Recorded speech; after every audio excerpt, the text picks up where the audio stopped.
recebendo muitas denúncias de racismo, de trabalho escravo nos setores rurais, entre outros espaços do mercado de trabalho. Então, a gente está no dia 13 de maio, é um dia que a gente pode dizer e pode garantir que são 134 anos de uma falsa abolição da escravatura. E nós, como homens e mulheres, negros e negras, ainda estamos na base da pirâmide social, uma pirâmide que é extremamente excludente, é extremamente desigual, num sistema capitalista que tem como pilares de sustentação o racismo e o machismo, e que é super importante a gente falar isso, porque o racismo, ele é uma estrutura de poder, e ele determina na nossa sociedade quem é que vai ter voz, quem é que vai ter vez e quem são as pessoas que terão oportunidades. Então, queria muito, Rosana, parabenizar por essa atividade aqui, por esse momento de reflexão, não só a você, que é responsável pela Secretaria Estadual, mas a todos os companheiros e companheiras da CUT São Paulo, por ter essa política como uma política prioritária para o Estado de São Paulo, para o Brasil inteiro, porque o Estado de São Paulo é uma referência para o Brasil inteiro. E também fazer um convite. Primeiro, dizer que nós, hoje, infelizmente já passou, foi às 13 horas, nós tivemos um tuitaço, agora no dia 19 de maio vai ser lançado um filme que ele chama Pureza. Ele conta a história de uma mulher que tem um filho que trabalha numa grande fazenda no norte do país, e que ele tem uma série de companheiros e companheiras que estão numa situação de escravidão. Ele é um filme que está sendo protagonizado pela companheira Gira Paz, e nós tivemos um processo agora nas 13 horas, já passou infelizmente, que foi um tuitaço chamando o conjunto da sociedade para o lançamento desse filme, que vai ser agora no dia 19 de maio. Então esse convite é para todos e todas que possam compartilhar nas suas redes sociais, que possam assistir o filme. A gente precisa valorizar tudo que vem de encontro à cultura brasileira, que vem de encontro à política antirracista nesse país. Não vou nem falar desse governo, que não vai dar tempo, né? Então, para não estender muito a fala aqui, a gente já sabe o que ele representa na vida da população negra. E falar também do Na Pele. Vocês, quem teve a oportunidade de chegar um pouquinho antes, estava passando aqui. São um conjunto de vídeos, são 13 vídeos que fala do cotidiano da vida da população negra. Como é que a gente pode se organizar, como é que a gente pode se estruturar, como é que a gente pode organizar ações nas nossas entidades e fazer uma comunicação efetiva, clara e simples com o conjunto de homens e mulheres na sociedade, para que a gente possa ampliar a luta antirracista. O primeiro vídeo ele já foi lançado hoje na Rede CUT. Então, a CUT Nacional, junto com a Secretaria de Cultura e Comunicação, Secretaria Racial de Direitos Humanos, a gente está fazendo esse diálogo com o conjunto da sociedade para que a gente, de fato, consiga avançar na luta antirracista nesse país e a gente, de fato, construa uma sociedade onde todos e todas tenham as mesmas oportunidades. Não é possível que em 2022 as pessoas ainda são avaliadas pela cor da sua pele e não pela sua capacidade. Então, basta de racismo e, mais uma vez, parabenizar a Rosana por essa atividade. Obrigada, Rosana. Então, eu só quero dizer o seguinte, essa atividade só acontece porque a gente tem uma parceria, a gente faz junto, a Secretaria de Combate ao Racismo e a Secretaria da Viver, que é a Secretaria de Assuntos Jurídicos. Então, a atividade da racial com a de assuntos jurídicos. Então, a gente não faz o tema, a CUT não discute um tema transversal, ela discute a ação de combate ao racismo com ações, e essa é uma ação de parceria com a Secretaria de Assuntos Jurídicos, né? Então, é muito importante para nós estar aqui. Quero agradecer também aos coordenadores do coletivo que estão presentes e dizer que a lista de presença está ali na parede, é bem moderna, é o QR Code. Vocês colocam o celular lá e já vai para a página da secretaria, para o e-mail. Muito chique, eu também achei show.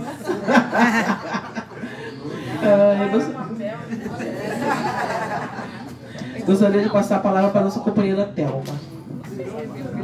Boa tarde, companheiros e companheiras. É uma satisfação poder estar aqui hoje.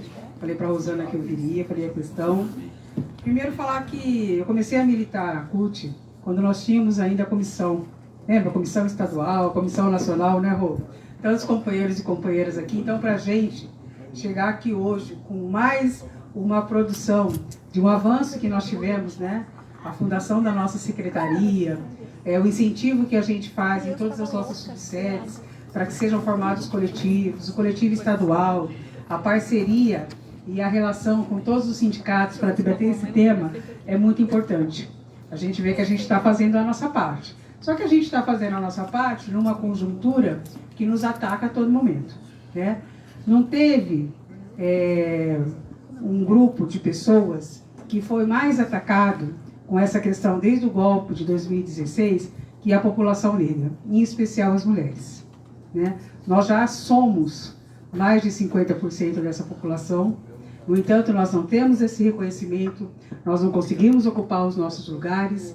E ainda ontem, eu fui representar o Douglas numa audiência, a comunicação estava lá comigo e também agradecer, aonde nós estamos tendo sérios problemas na educação, que seria a partir da educação, com a implementação da lei, né? Lei quando o Lula sancionou, e a gente não conseguiu avançar muito. A gente não conseguiu avançar muito porque o patriarcado ainda reina, né? E é pela educação que a gente deveria começar toda essa mudança.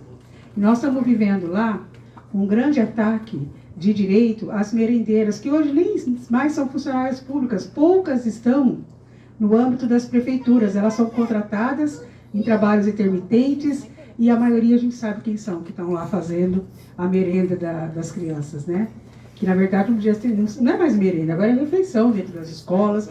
A gente precisa dessa valorização. Então a gente poder estar aqui hoje, Rô, né, nesse dia especial, dia 13, que para nós dentro da escola, o que o governo quer é que a gente comemore em aspas dia 13, comemore em aspas dia 20, e a gente sabe que através da educação a gente pode fazer bem mais que isso. Então, conte com a Secretaria de Formação, com a CUT de São Paulo. Aliás, são várias parcerias entre as secretarias que nós estamos fazendo, de cursos, e eu acho que a gente está no caminho certo. Então, muito sucesso, né? Já tenho certeza que vai ser sucesso e a gente tem que tocar essa questão e que todos os nossos sindicatos e federações também, como sempre, abracem essa ação com a gente. Obrigada. Obrigada, Tiago. Então, quando você fala de educação, a gente está fazendo uma atividade lá em Santo André, numa escola estadual, Carlos de Campos, que é a minha sede. E lá a gente estava pedindo material e o Estado manda material. A gente descobriu uma biblioteca lá que tem vários livros, Crônica de Jesus, tem vários de educação racial, mapa da África, e aí você perguntava as coisas assim, o que é o 13 de maio? É o dia da consciência negra.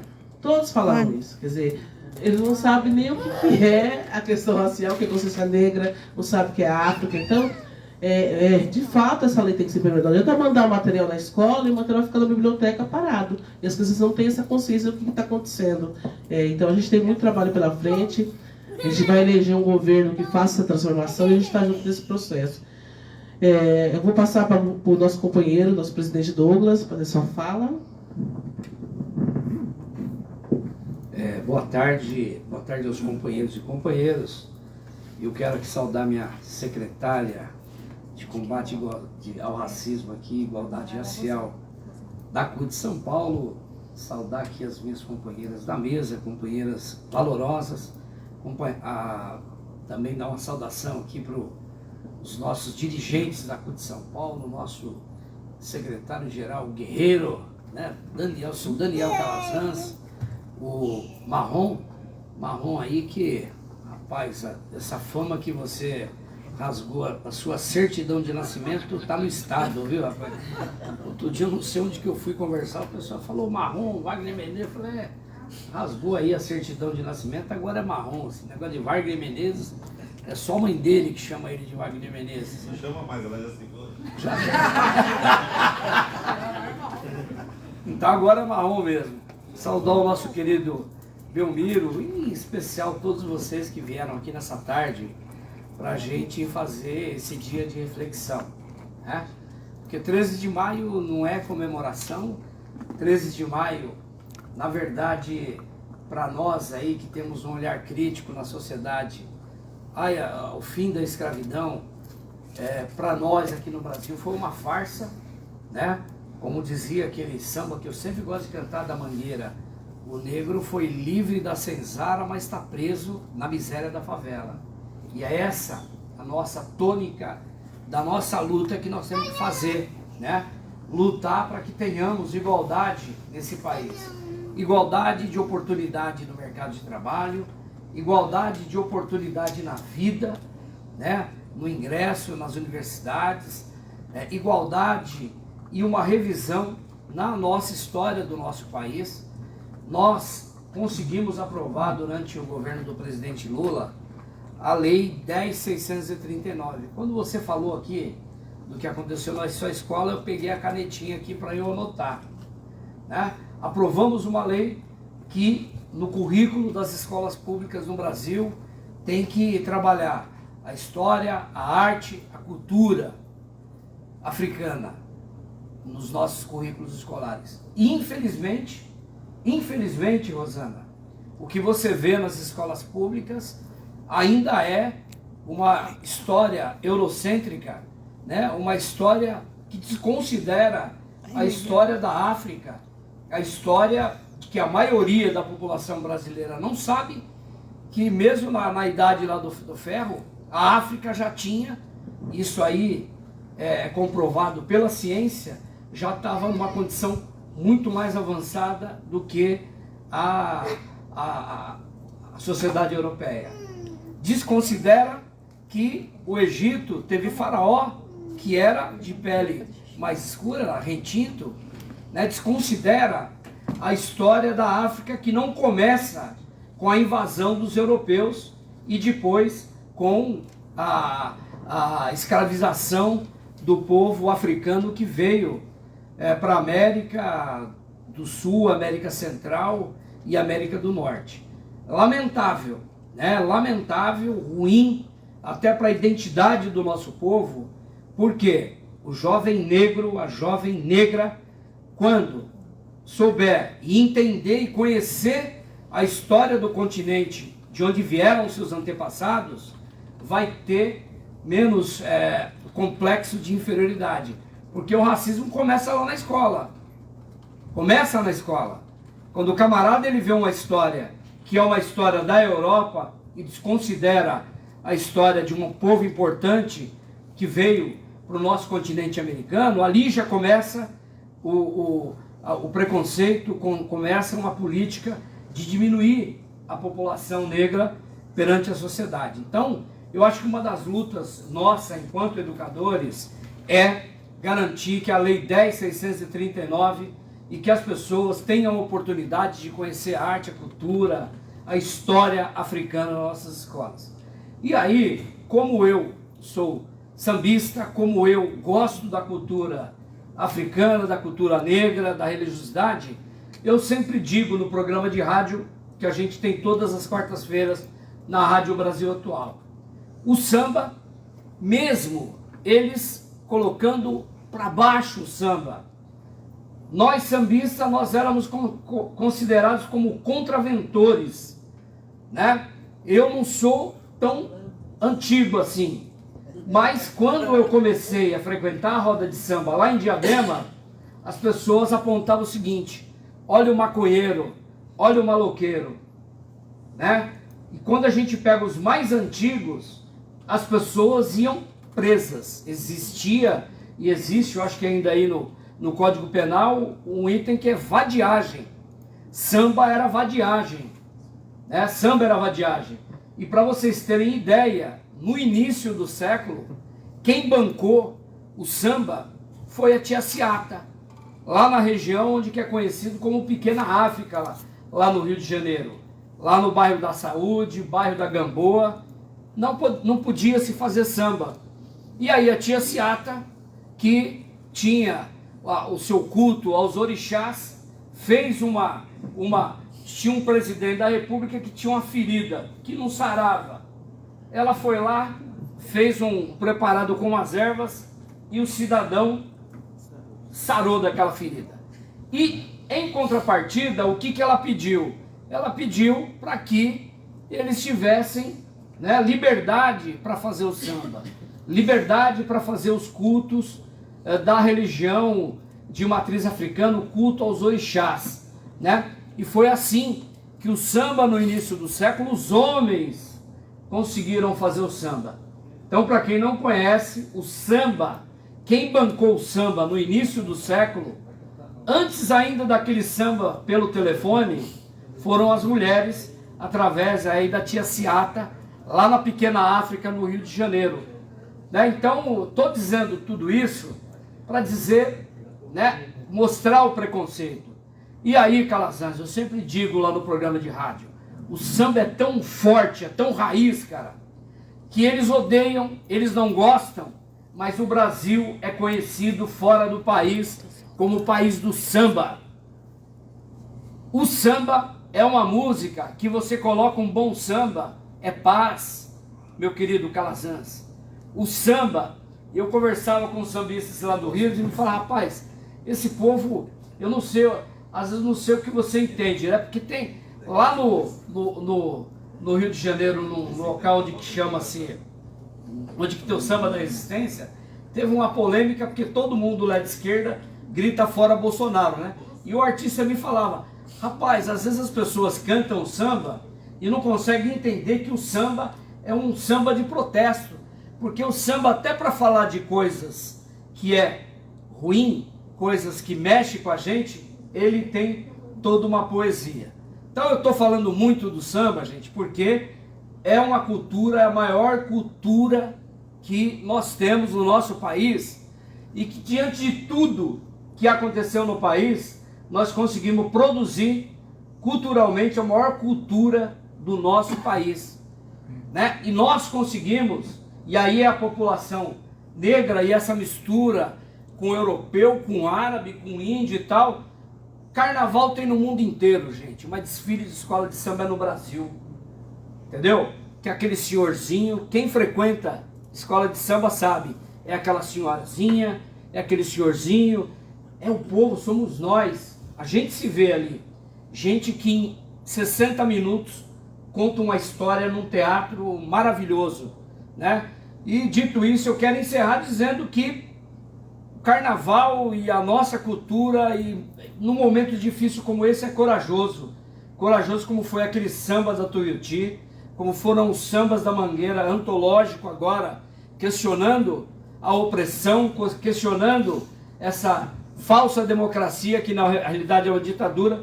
E esse ano a Grande Rio veio sem medo de ser feliz e falou sobre um orixá que não é um diabo, né? Que é Exu, que é o orixá da comunicação, e que conseguiram explicar e ganharam corajosamente o carnaval, né? Estou falando da cultura porque a nossa cultura é forte, a cultura do Caribe é forte, e isso é uma herança que veio da África e que aqui na América do Sul, no Brasil, no Caribe, na América do Norte, né, exporta alegria, exporta cultura, exporta muita coisa boa. Mas, e que nós temos que ter a luta para lá na escola garantir a 10.639, e a gente tem que continuar nesse dia 13, e enquanto houver opressão, enquanto houver racismo, enquanto houver diferenciação de oportunidades aqui no Brasil, nós temos que continuar lutando. Eu não quero, Rosana, que a minha filha, que você conhece, os meus filhos, os meus netos, vejam a cena que eu vi na Secretaria de Educação do Estado de São Paulo.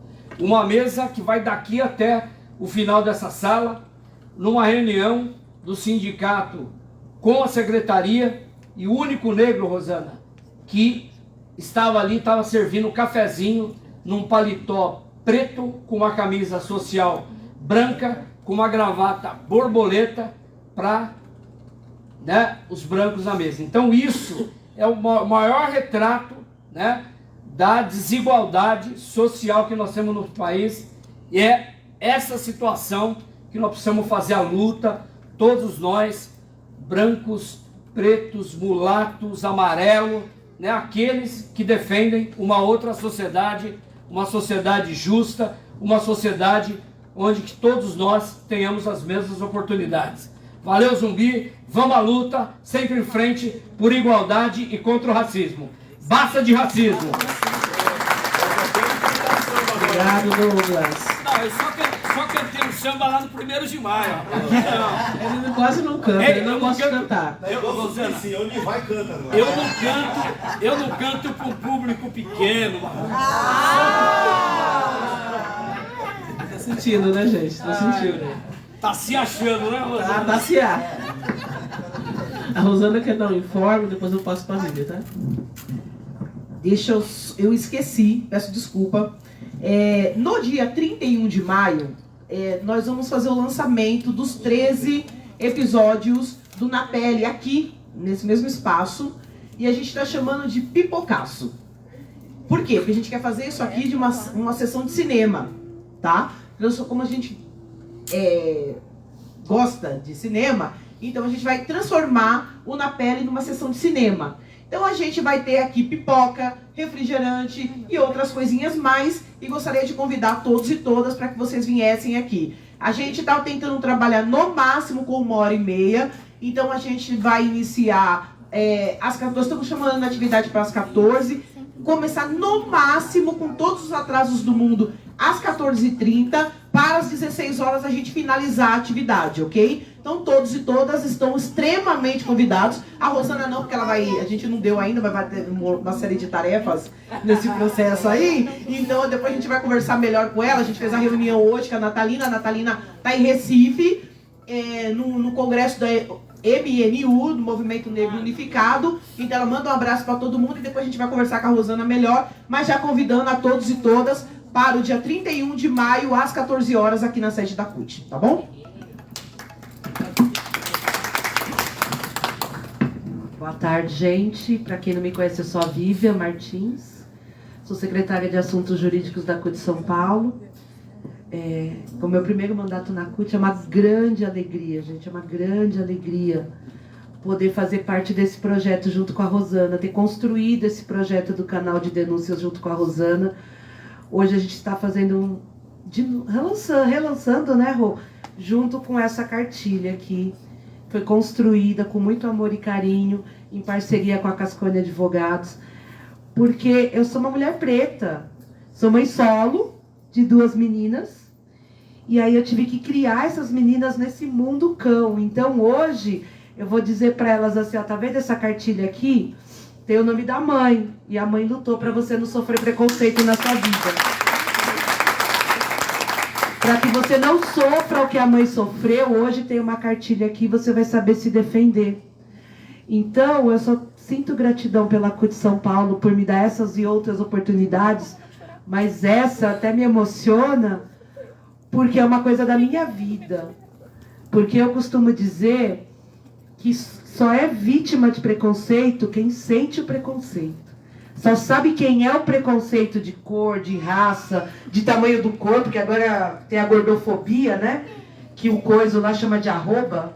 Nunca vi um negócio desse, que ele gosta, né, de falar isso. Mas, enfim, a gente vai tirar ele de lá e eu tenho muita fé, né, que a gente vai tirar ele de lá.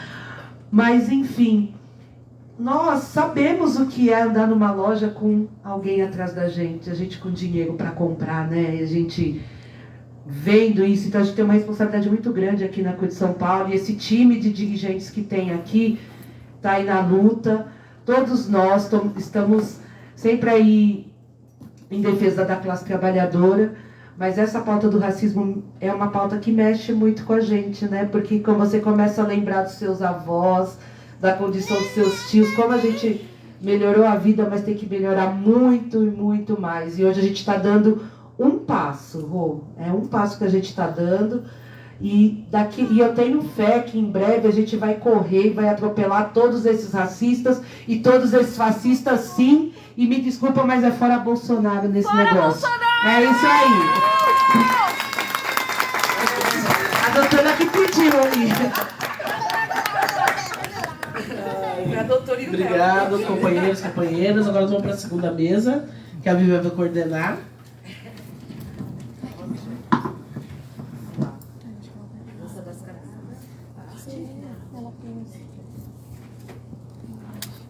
Isso aí, fora Bolsonaro. Bora!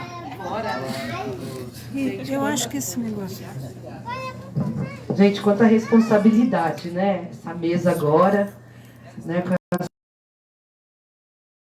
Previdenciário pelo Instituto de Estudos Previdenciários, Trabalhistas e Tributários do IPRED, isso, integrante do Grupo de Pesquisa de Trabalho e Capital do Departamento de Trabalho e Seguridade Social da USP São Paulo, doutora Cláudia.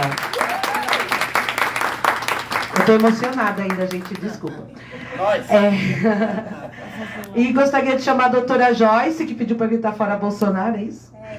Doutora Joyce, pós-graduada em Direito Público, Direito Constitucional, Direito Previdenciário, Direito e Processo do Trabalho, Direito Médico e da Saúde, Direito do Consumidor, Direito Civil e Processual. Doutora, pode vir para a mesa. Ainda, coordenadora do Núcleo Antidiscriminatório para o Julgamento com Perspectiva Interseccional de Gênero do Escritório Cascone Advogados. Pesquisadora do Grupo de Pesquisa Capital, Retrocesso Social e Avanços Possíveis vinculados à... Já fiz a minha parte aqui na mesa, gente, é só com elas. Doutoras. Oi. O Vinícius Cascone também, se quiser compor a mesa, fica à vontade. Né, Vinícius? De São Paulo, que é o lançamento do Guia Antirracista. Espero que todo mundo tenha aí para ir acompanhando. Já fizeram a nossa apresentação, né? Queria apresentar o núcleo. O que é o núcleo antirracista do nosso escritório? É um núcleo composto por advogados negros e brancos, onde a gente entende que o judiciário não trata o racismo e nunca tratou de uma forma séria. Né? Então, o núcleo foi criado com advogados que se especializaram nessa área para atender vítimas de racismo, de injúria racial e de intolerância religiosa, com foco nas religiões de matrizes africanas, que de forma pro bono, né, que seria gratuitamente. Então, o núcleo atende essas demandas e fez a parceria com a CUT São Paulo e outras entidades sindicais para que os trabalhadores possam ter um local onde fazer suas denúncias e serem orientados de forma correta, porque a gente já tem um judiciário que não enxerga o racismo de uma forma séria, pelo contrário, né? Tenta criar obstáculos para que as pessoas denunciem esses crimes, para que os criminosos sejam responsabilizados. E o Brasil carece de capacitação jurídica nessa área, né? Então a gente tem poucos juristas preparados. A gente vai expor um pouco mais sobre isso, né? Sobre as diferenças, os conceitos, tudo é feito de uma forma para dificultar o acesso à justiça de quem de fato é vítima no Brasil, porque para algumas coisas o judiciário tem uma velocidade muito rápida para lidar com os crimes, né? Mas para racismo, intolerância religiosa e o que eles chamam de injúria racial, a gente não tem condenações. Então, por isso foi realizado esse guia antirracista, que é a maneira que a gente encontrou de divulgar essas informações e que vocês repassem. É importante que essas informações sejam divulgadas. E por isso que o Núcleo fez essa parceria. Agora eu vou passar rapidamente para a doutora Cláudia fazer uma fala aqui. Obrigada, Rai. Cumprimento a todos também, que está à mesa, quem está aqui com a gente, quem está ouvindo a gente lá, né, na nossa live no Facebook. É um prazer estar aqui, uma honra estar aqui falando na CUT São Paulo. Também não vou poder deixar de agradecer a Vivi, a Rosana, que possibilitaram, né, essa parceria, esse evento. Meu papel um pouquinho, gente, é falar para vocês o que essas brancas estão fazendo aqui, né? O que esses advogados brancos eles têm a ver com essa luta, né? E eu respondo para vocês que tudo, né? Se o branco ele se beneficia com o racismo, se ele que tem esse status quo, né, do privilégio, ele também tem que tomar uma posição nessa luta. É muito cômodo falar que deixa a população negra lutar sozinha e a gente fica aqui no nosso lugar confortável, se a situação mudar bem, se não mudar bem também. E nessa não foi a visão do escritório, né? Então, quando a gente criou o núcleo com a doutora Raíssa na coordenação, a gente teve essa preocupação de também incluir os advogados brancos do escritório para que eles também possam contribuir com essa luta, né? Então, fazendo essa explicação, né, eu queria falar um pouquinho do porquê que é importante a CUT São Paulo ter esse debate, os sindicatos terem esse debate, A gente não precisa explicar que o racismo existe no Brasil, né? E a gravidade dele. Mas é sempre bom a gente trazer em números. Então, hoje, nesse dia 13 de maio, né? A gente tem uma abolição falsa, a gente tem a figura da princesa Isabel como uma grande salvadora, e a gente sabe que não foi bem assim, né? Primeiro que em 1888 praticamente nada mudou, foi assinado um papel, né? A vida das pessoas continua a mesma. E aqui, 130 e tantos anos depois, a gente ainda vê os reflexos do racismo na nossa sociedade, a gente vê a dificuldade das pessoas que às vezes buscam a gente para um atendimento que estão extremamente fragilizadas. Então, o primeiro passo é o acolhimento, né, dessas pessoas, identificar que a culpa não é delas, que o sistema ele é assim. Também é nosso papel explicar todo esse processo, explicar que não vai ser fácil, porque hoje quando uma pessoa ela faz uma denúncia, né, de racismo, de injúria racial, a denúncia é só o começo, né? Existe todo um processo de uma nova vitimização pelo Poder Judiciário, numa delegacia de polícia. Então, a nossa intenção, né, enquanto núcleo, é justamente poder dar todo esse apoio para essas pessoas fazerem suas vozes serem ouvidas, né? Então, é um pouquinho isso. Eu vou passar para a Joyce falar um pouquinho dos aspectos mais processuais, e aí a gente volta, conversa, também abre para se vocês quiserem falar alguma coisa. Tá bom? Muito obrigada. Só fera aqui, né, gente? Quando eu sou nova no escritório, né, do Dr. Vinícius Cascone, e aí eu sou a mamãe do Leonardo, que ele é o fora Bolsonaro número 1. E aí quando ele me falou a proposta do núcleo, e aí o Vinícius me falou, nossa coordenadora é uma mulher negra. Eu falei, não acredito, é isso que precisa. Por quê? O que acontece muito é o ofuscamento, né, o apagamento da mulher negra, principalmente a mulher. Então eu falei, Raíssa, é você quem tem que brilhar. E é isso que a gente faz para que sempre aconteça, porque é muito comum, né, a mulher negra não reconhecer seus privilégios, os lugares que ela toma da mulher negra. Né? A mulher branca vai lá, eu falei errado, hein? Eu falei mulher negra, eu falei, a mulher branca como eu, a gente pega os lugares de vocês. E a gente não tem vergonha disso. A gente não faz nada para mudar isso. Então a gente falou, não, a gente precisa reconhecer nossos privilégios, ter vergonha, né? O primeiro passo é, que vergonha, por que eu fiz isso? Como é que eu não luto contra isso? E depois de ter vergonha do que fez, agir, né? Então tem a revolta, né, que eu falo, que a gente primeiro fala, tem resistência. Não, resistência não basta. Não basta resistir. Tem que ter revolta. Né? E como é que a gente vai fazer revolta no judiciário? Não dá, né? Não dá pra ficar preso. Vai ser preso? Vai sair na rua? Não adianta. Então a gente tentou no núcleo, a gente se reuniu, inclusive às noites, madrugadas, de férias, a doutora Raíssa estava de férias, e a gente falou, vamos mudar. Como é que a gente muda? Por dentro. Como é que a gente faz isso? Descobrindo onde é que eles pegam. Por que que tantas pessoas sofrem racismo e os crimes acabam ali banalizados? Por quê? Porque a gente deixa, eu como mulher branca, porque eu não estou lutando contra. Como é que eu luto contra? Sabendo onde é que são as arestas que eles encontram no judiciário. Então, qual a importância da mulher negra se unir à mulher branca, principalmente? É saber que quando a mulher negra for à delegacia, ela não vai encontrar um delegado negro. Lindo, meu filho. Ela não vai encontrar uma juíza negra para julgar o processo dela. Ela não vai encontrar uma promotora negra para fazer a denúncia para ela. Ela vai encontrar pessoas brancas. Então, essa luta é muito nossa. Não é nosso lugar de fala, mas é nosso lugar de luta. E quando a gente reconhece isso, a gente dá o holofote para quem tem que ter. Mas a gente não esquece de colocar nos nossos punhos as armas para a gente lutar contra isso. E aí, a gente fez essa cartilha para vocês. E essa cartilha tem que ser difundida. Por quê? A gente percebeu que o judiciário é nefasto com as pessoas negras. E é proposital. Porque a gente sabe, entre capital e trabalho, quem prevalece? Capital. E tem que ser assim, porque ele precisa disso. Ele está humanizado. É o capital quem está humanizado e não o trabalhador. Como é que pode isso? Né? Porque a gente deixa. E como é que a gente deixa? Quando a gente não se une. Quando a gente fala, aqui não é lugar... Não, todo lugar é lugar de tudo. Todo mundo tem que lutar junto. É ridículo o que a gente está vivendo. Não é possível que a gente aguente viver assim e ficar calado. Então, por favor, se vocês podem pegar os seus exemplares.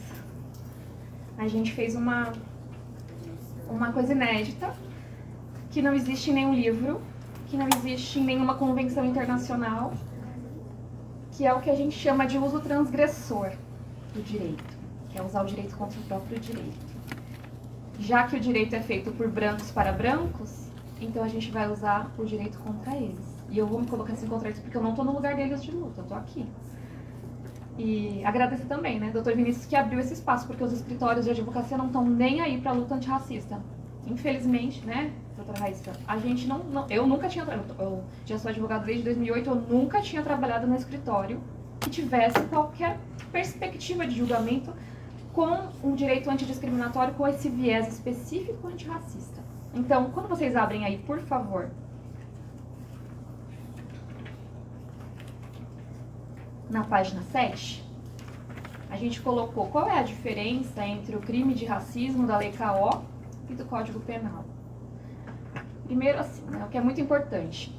O Constituinte, em 1985, né, que a gente está falando aqui, eu já era nascida, que eu tenho 40 anos, né, mas muita gente não era, tipo a doutora Raíssa, que é uma menina maravilhosa. Então, o Constituinte ele se reuniu para que ele possibilitasse uma vida menos, tá gravando? Menos merda, né, para a população, porque a gente estava numa vida terrível de ditadura, uma ditadura civil-militar. E não existia no pré-projeto, em 87, o que tem hoje no artigo 5º, que é o repúdio ao racismo, estava só no 4º, né? Mas não tinha no 5º. Então a gente colocou aí para vocês, né? O artigo 5º, o inciso 72. Está aí na cartilha no número 7, a página 7, logo no primeiro parágrafo. Só que o pré-projeto não tinha. E, infelizmente, as pessoas estão acostumadas a nascer no mundo e achar que ele sempre foi assim e que sempre será assim, né? Só que esse direito, para estar aqui na Constituição, né, que é a carta maior, que é o texto maior aqui no Brasil, para esse direito existir, ele precisou ter muita luta. Não foi à toa, não foi dado. E em qualquer momento eles querem tirar. E como eles não conseguem tirar da Constituição porque está no artigo 5º, eles tiram pelas beiradas. E aí eles afastam essa aplicação. Bom, em 97, ainda em 89 a gente teve 87, esse pré-projeto, não existia esse artigo 5º, inciso 72, não tinha na Constituição, então não tinha aquilo lá que o racismo ia ser imprescritível e inafiançável, não tinha. Então, com muita luta, em 88 foi possibilitado inserir na Constituição. E aí, então, tá lá. Só que em 89 veio a Lei K.O., que é a 7716 de 89. E aí também está aí na página 7. A gente tem o artigo 20 que trata do racismo. E o que é esse racismo? E ele é inafiançável. Ou seja, foi preso, vai ficar preso. E é imprescritível, ou seja, não importa quando aconteceu aquilo, você vai ser processado por isso. Então, essa é a vontade do Constituinte. A gente não pode lutar contra isso. Só que o Judiciário conseguiu fazer isso. E o Legislativo também. Então, em 97, teve uma alteração no Código Penal e na Lei K.O., que é a 7716. E lá no 140, parágrafo 3º do CP... Tá bom. Lá no artigo 140 do Código Penal, eles inseriram o parágrafo 3º. E é muito importante a gente entender que o direito é feito para nós, não para eles. É para nós. Então, todo mundo aqui vai pensar agora, olha, não importa que é direito, eu tenho capacidade plena de entender isso, porque é para a minha vida. Isso é para minha vida, isso eu vou ensinar meus filhos, meus alunos, meus amigos, meus companheiros de luta. Eu vou ensinar todo mundo que é assim. Porque foi muito difícil a gente conseguir tirar isso do que eles escreveram, porque é confuso, propositalmente confuso, e é intencional que seja assim, né? O capital precisa que tenha uma base escrava, com mínimos direitos, sem proteção. E o capital, ele faz uma rede de proteção para o racista. Então, tá frio? Tá frio. Não pode passar frio de jeito nenhum. Porque a gente não pensa no frio. A gente é tudo brasileiro, que a gente gosta de calor. E aí o que acontece? Eu vou esperar, porque é muito importante essa parte. Todas são, né? Aí. O que eles fizeram em 97? Eles separaram o que é injúria racial do que é racismo. E aí surgiu um monte de gente falando, olha, quando for contra um grupo, é racismo. Mas quando for contra uma pessoa, é injúria. Pois é, Marrom. Só que, foi o Marrom que falou? Não. Foi... Pois é, só que não é verdade isso. Isso é mais uma artimanha do capital racista para que ninguém seja processado e culpabilizado por isso. Porque quando chega no judiciário, o que o juiz branco, né? Porque não tem também muita juíza, tá? Então, o juiz branco faz, aqui não se configura, não tipificou, porque não teve ofensa. A pessoa não queria ofender, era uma brincadeira, era uma piada. Ah, mas a professora não estava sendo racista com ela quando disse que o cabelo dela... Posso falar? As coisas horríveis porque a gente teve que fazer 300 sentenças, nós lemos, para fazer essa cartilha. 300. Obrigado. É horrível. Não, é vergonhoso. A gente chorou muito, porque é horrível as coisas que a gente encontrou, né, no núcleo. Então, coisas relacionadas ao cabelo, o que vocês têm de mais lindo, né? O corpo escultural, a boca maravilhosa. O que vocês têm de mais bonito, a força, a garra, é isso que eles usam para ofender, humilhar, xingar. Então, o que aconteceu? Quando chegou no judiciário, as pessoas, quando elas vão na delegacia, elas não sabem isso. Elas só falam o que aconteceu. Só que o delegado é racista. Porque ou a gente é racista ou antirracista, não tem meio termo, né? Então, se ele não é antirracista, ele é racista. Então, o delegado racista, ele coloca o que ele quer no boletim de ocorrência.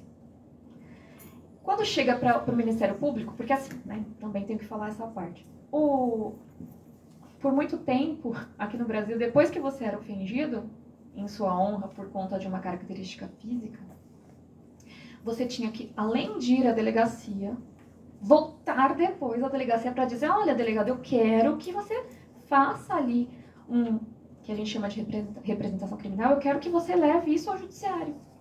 Vocês não acham que isso é uma burocracia só para dar uma atrapalhada no direito? Aí o ano passado, né, que foi publicado agora em março, o ano passado o STF se posicionou dizendo não. O crime de racismo do 140 ou do 20, 140 do Código Penal, parágrafo 3º, ou do 20 da Lei K.O., os dois são imprescritíveis. E vai ter que ter denúncia mesmo assim. E eu não sei se isso é bom ou ruim. Porque também é uma artimanha. E a gente vai ter que sempre trabalhar assim, né? E isso não é ensinado nas escolas. E aí as crianças não sabem como se defender do racismo. Não sabem. E é proposital. Porque o capital precisa de uma base ignorante, no sentido de não saber, para que ele continue se perpetuando no tempo, no espaço, de todas as formas malignas que ele faz. Isso sim é demoníaco, né? Não a religião de matriz africana. Isso é demoníaco. Se é para falar de demonismo, né?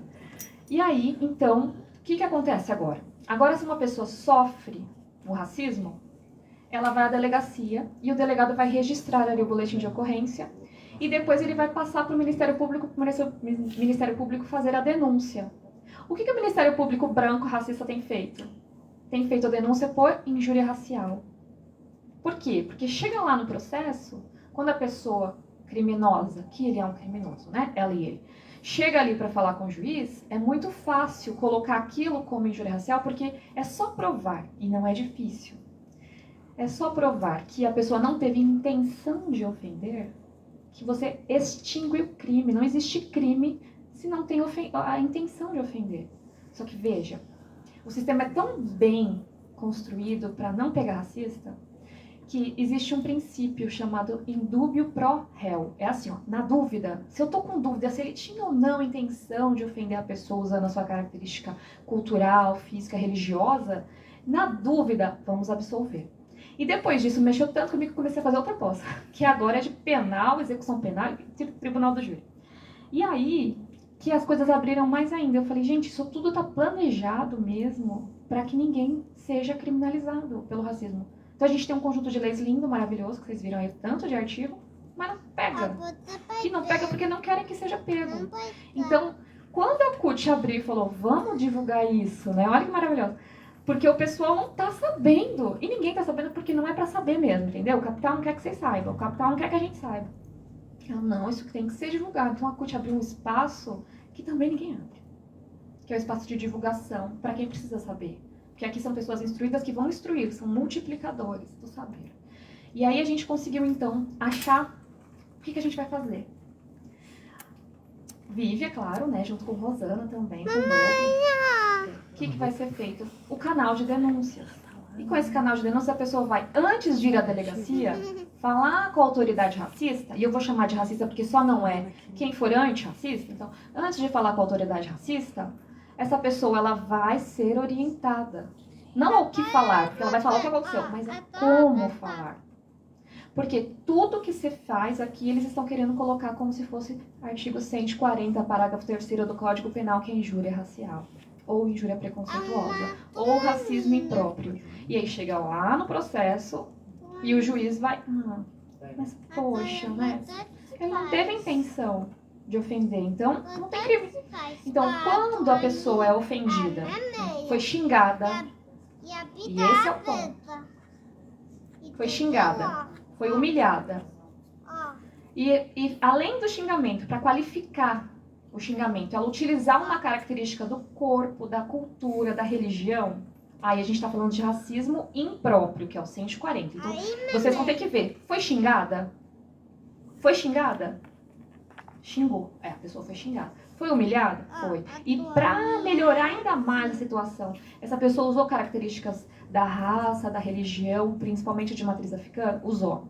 Então, aí sim é o caso de injúria racial. Porque injuriar é isso, é ofender, é humilhar.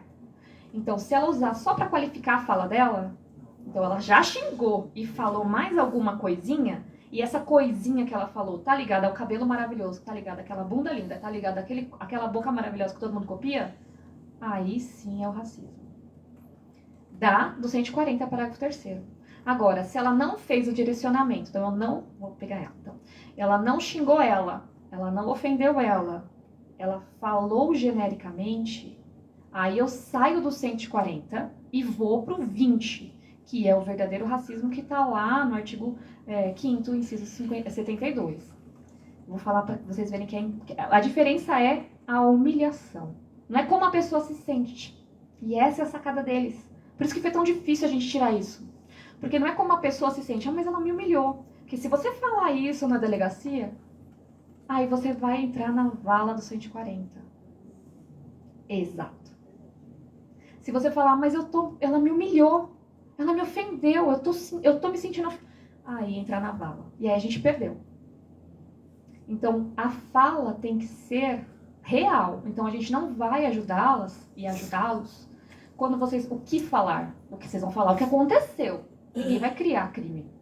A gente só vai explicar, olha, essa sua fala não é correspondente com a realidade. É claro que você se ofendeu também. Então, eu também sou vítima do racismo que você sofreu?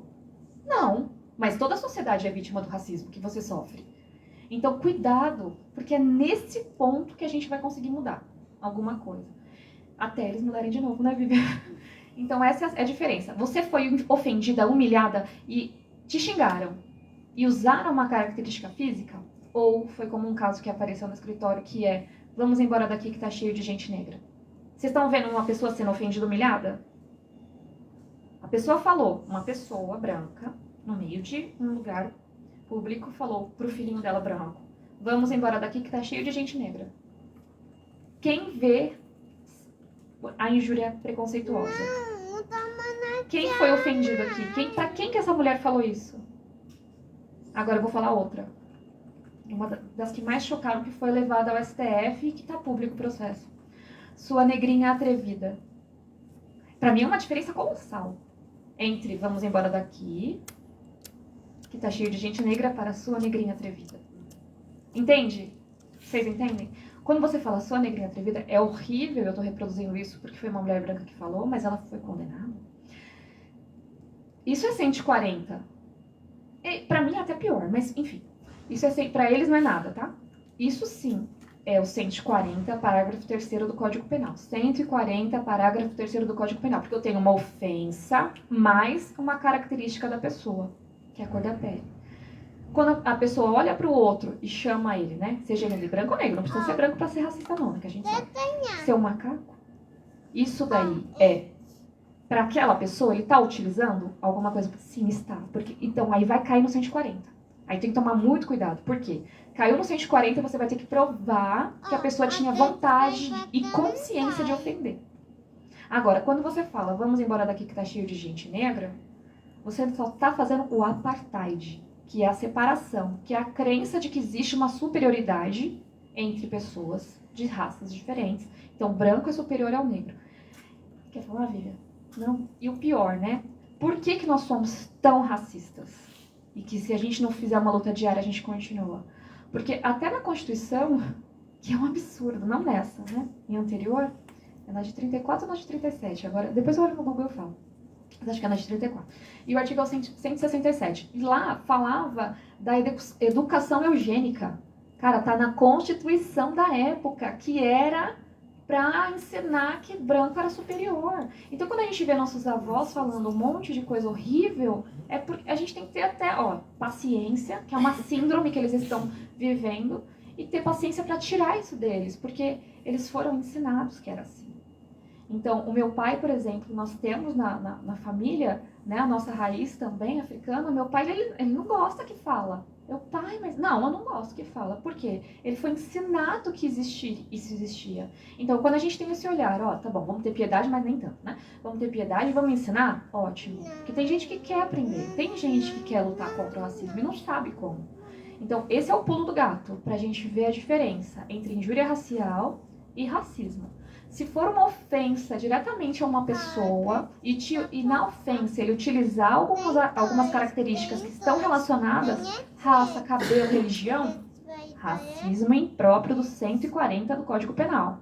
Agora, se for dirigido desse jeito, né, genericamente, vamos embora daqui, se é cheio de gente nem começar o caso, que a gente inclusive está processando nesse caso, aí é o racismo próprio do artigo 20. E qual a importância disso? A importância é que chegou, esse caso é real, aconteceu em Campinas, esse caso foi parar na delegacia, a moça foi lá sem advogado, né, que a gente não foi acompanhá-la, porque ela não tinha orientação, e eles configuraram de uma forma que a gente não entende como, porque em qualquer lugar você entende isso, eles configuraram como essa frase horrível como injúria racial. E estabeleceram uma fiança, pasmem, de R$ 1.500 para uma mulher que é despachante da Receita Federal. Isso é o que para ela? R$ 1.500. Pois é. Então, o que é isso? É uma estrutura horrível. E aí a gente fez a representação, foi lá, o Ministério Público já tinha oferecido uma denúncia lá no Tribunal de Justiça, que é no fórum, né? E aí tinha oferecido essa denúncia, e a denúncia, pasmem de novo, era para não ter processo, que chama um acordo para não persecução penal deste maldito pacote anticrime. Porque esse pacote anticrime não serve para a população negra. Então vamos deixar isso muito claro. Ele está sendo usado contra, para manutenção do que o capital quer que seja mantido. E a gente fez uma manifestação, isso é muito recente, a gente está falando que isso é coisa de ontem. Para que o juiz, então, fizesse a alteração, porque o juiz pode mandar o Ministério Público fazer a alteração, porque os fatos estão ali. Só que o delegado, para enviar para o Ministério Público, descumpriu o que ele deveria fazer. Que ele tem que colocar certinho a frase que foi dita. Ele não foi. Sabe o que ele escreveu? Dito infeliz. É dito infeliz, é assim que se chama? E aí chega na promotora, que também, né, não é antirracista, então ela só pode ser, né, porque aqui é binário. Ou você é antirracista ou você é racista. E ela preferiu, falou, não vou alterar. E aí o núcleo, então, está empenhado para tentar alterar essa situação. Então, não adianta a gente falar, chega de racismo, basta de racismo, se a gente também não entender o que o Brasil tem feito para desqualificar o racismo. Por isso que é tão importante essa. Mas agora eu paro de falar que quem tem que brilhar não sou eu. Gente, palmas para a doutora.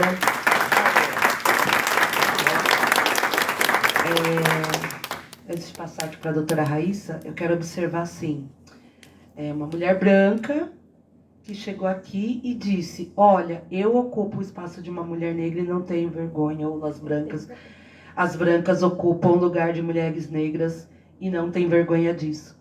Aí eu diria, algumas nem sabem que ocupam. E algumas mulheres negras nem sabem que tem que ocupar o espaço. Então nós temos que sair daqui, a princípio, com duas tarefas. Mostrar para as mulheres negras, para os homens negros, que o espaço é deles sim, que o espaço é nosso sim. Porque a gente fala isso, mas quantas vezes a gente encontra pessoas que não se veem, não se reconhecem e não entendem que estão sofrendo racismo. Então, depois eu falo mais. Vou passar rapidinho para a doutora Cláudia, só para passar algumas informações. Eu estava aqui ouvindo a Joyce falar do indúbio pro réu, né? Esse princípio do direito penal, que na dúvida a gente não deve condenar. É engraçado como o indúbio pro réu só vale para o branco, né? Quando a gente pensa que 78,9% dos mortos, né, pela polícia são negros. 72,9% dos 13 milhões de desempregados desse país são negros. 66,7% dos encarcerados no Brasil são negros. Então, peraí, na dúvida, pro réu, para que réu? Qual é a cor do réu? Né? Então, acho que esse é o nefasto do direito. Quando a gente entra nos bancos da universidade, uma das primeiras coisas que a gente ouve é: direito nem sempre é justiça. Às vezes uma coisa ela é legal, né? Ela está de acordo com a lei, mas ela é injusta, ela é imoral. E é isso que a gente vê, o sistema tentando se proteger, né, para perpetuar o racismo, né, como a Joyce falou, a questão do capital. O que seria da construção capitalista moderna sem a escravidão? Né? Como teria acumulado toda essa mais-valia aí sem a escravidão, sem o povo negro? Então, é engraçado, né, quando a gente pensa aqui na nossa representação. Muita gente fala assim para mim: Vivi, a representatividade não importa. Puxa, importa. Representatividade, só representatividade não é o suficiente, né? Que a gente tem aí o Adamares, né? O ex-presidente da Fundação Palmares. Então a gente sabe que só representatividade não adianta. Ela tem que ter construção política, tem que ter mais coisas. Mas a representatividade importa muito, né? As nossas crianças poderem olhar para alguém. A gente tem fenômenos tão simples. Maju Coutinho, jornalista, né? De uma TV global, tal. Quantas e quantas meninas em casa não se espelharam nessa jornalista, não olharam e falaram: eu me enxergo, eu me vejo agora, eu posso. Então, é muito importante a gente pensar para quando, né, quando a gente pensa em lugares de poder, no nosso país, de quase 600 congressistas, 594, só 138 são negros. Então, representatividade ainda importa, né? Enquanto a gente ainda tiver um Congresso Nacional, um Poder Executivo, um Poder Judiciário branco, representatividade vai continuar importando. Então, a gente ocupa o nosso lugar na luta, mas sabe que não é o nosso lugar de fala. E sim, em todos os espaços que a gente for, a gente vai dizer isso, né? Que a gente pede licença para falar sobre esse assunto. Então, é só essa provocação que eu queria fazer aí do indúbio pro réu, né? Porque é muito engraçado. Os princípios no Brasil, eles não valem para todos. A lei não é para todos, né? No nosso país. Então, é por isso que é tão importante nesse momento, né? Quando vai lidar com essas autoridades brancas, racistas, que as pessoas estejam bem acompanhadas. Porque senão cai na vala comum, né? Como a Joyce diz, é engraçado. Quando me convém, eu digo que é injúria, coloco uma fiança, a pessoa sai em fiança, depois paga uma cesta básica no processo, faz um pedido de desculpa público, quando muito. E quando me interessa, eu ponho que é racismo, né? Por que dessa diferença? Porque quando a gente pensa na injúria, existe uma perspectiva de indenização até. Né? A pessoa, uma vez encerrado ali o processo penal, a pessoa pode pedir uma indenização civil e tem que pedir. E quando é racismo, não. Quando é racismo, não existe uma vítima única. Não tem como pedir uma indenização para uma pessoa. Às vezes acontecem acordos de: olha, você vai pagar tanto para uma ONG, uma organização do movimento negro e etc e tal. Mas é até difícil, né? Quando a Joyce falou que não sabe se essa equiparação da injúria racial ao racismo é boa, é por isso. Tem um aspecto patrimonial também, né? Quando a gente fala da injúria, a gente tem se você foi ofendido, se sentiu ofendido, pode pedir um dano moral por isso depois. E é engraçado, né, Raíssa? As pessoas não querem pedir indenização. A gente está se deparando com essa realidade. A gente fala assim: bom, mas você tem direito, né? Vamos pedir, vamos entrar. Depois você reverte para uma instituição que você queira e tal. E as pessoas têm um receio até de buscar aquilo que é direito delas, porque eu não quero denunciar, eu não quero me aproveitar dessa situação pelo dinheiro, eu só quero a justiça. Então a gente também tem esse trabalho de explicar para a pessoa que pesar no bolso é justiça, né? Às vezes o racista só vai sentir quando pesar no bolso dele. Então tem todas essas nuances, né? Eu vou passar para a Raíssa agora falar um pouquinho da nossa evolução legislativa no nosso país. Obrigada. Todo mundo viu essa aula brilhante aqui da Joyce agora. Queria reiterar que isso é uma construção nova e nossa, porque ninguém dessa mesa teve aula de direito antidiscriminatório na faculdade. Não. E se tiver alguém aqui que é formado em direito ou está cursando direito, sabe disso. A gente passa 5 anos aprendendo o direito das obrigações para cuidar justamente dos interesses financeiros das pessoas brancas. Porque quando uma pessoa negra é vítima de injúria racial, assim chamada, e ela não sente que ela tem o direito de reclamar aquilo como uma indenização: eu sofri um dano, mas não sei se eu tenho direito disso, porque eu não quero se passar por aproveitadora. Mas as pessoas brancas estão movimentando o direito todos os dias buscando indenização. E o nosso Código Civil é feito para isso, né? Ele trabalha, a gente passa 5 anos estudando isso para defender direitos de pessoas brancas, para defender o capital. E aí, só queria fazer esse comentário, mas voltar um pouquinho na fala da Joyce, porque ela falou a diferença da injúria racial e do racismo. A gente fica nesse impasse do que é pior, mas a gente acredita que a injúria racial ela é sim pior, porque aí o judiciário faz uma coisa que é estabelecer uma proposta de acordo, como ela falou, de não persecução penal. E aí eu queria abrir aqui, porque tem também um entendimento recente do Ministério Público de São Paulo, de 2020, orientando que as promotorias de justiça não ofereçam acordo ou qualquer instrumento de consenso nos crimes, tanto de racismo como injúria racial. Ou seja, ainda que considerado que foi injúria, a orientação do Ministério Público de São Paulo é de que não deve haver instrumento de consenso. E a gente está vendo que na prática os promotores não fazem isso. E por que é importante que a gente fale isso para vocês? Porque quando você se sente lesado, se acontecer ou ver alguém nessa situação, tem que saber que deve reclamar, que não, a gente não deve manter assim, né? A lei ela é usada contra e a favor, mas a gente tem ali, aos trancos e barrancos, orientações, a gente tem uma legislação, a gente precisa cobrar a prática dela, todo dia, né? E desde da denúncia ali na delegacia, desde o acompanhamento do inquérito, desde quando isso vira uma denúncia do Ministério Público, se alguém for vítima de racismo ou de injúria racial, tem que saber que está sendo lesado pelo Poder Judiciário. Tem que falar, não, aqui não cabe instrumento de consenso, aqui não cabe acordo, aqui não cabe, talvez nem TAC. TAC é um termo de acordo, né, para reeducar o racista, que muitas vezes é utilizado para isso pelo Ministério Público.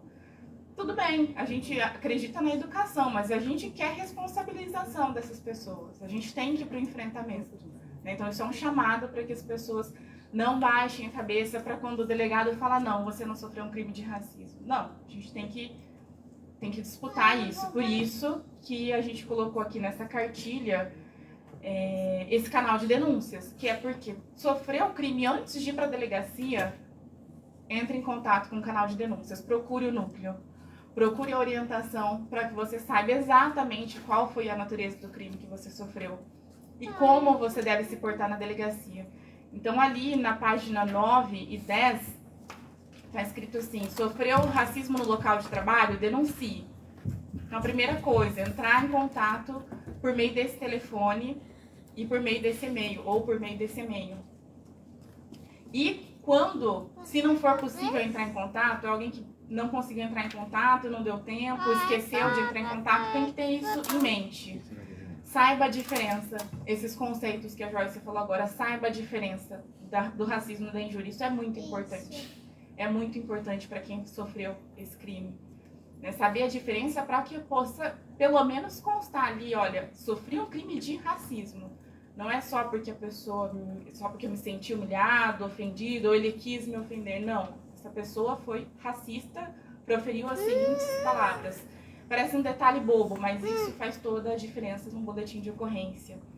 E contar a história com o máximo de detalhes e fornecer nomes e contatos de testemunhas. E aqui eu vou falar de uma coisa muito importante, porque tem um processo que está tramitando em São Paulo, aqui em São Paulo, com decisão mais recente em março, onde uma menina negra foi perseguida dentro de um supermercado.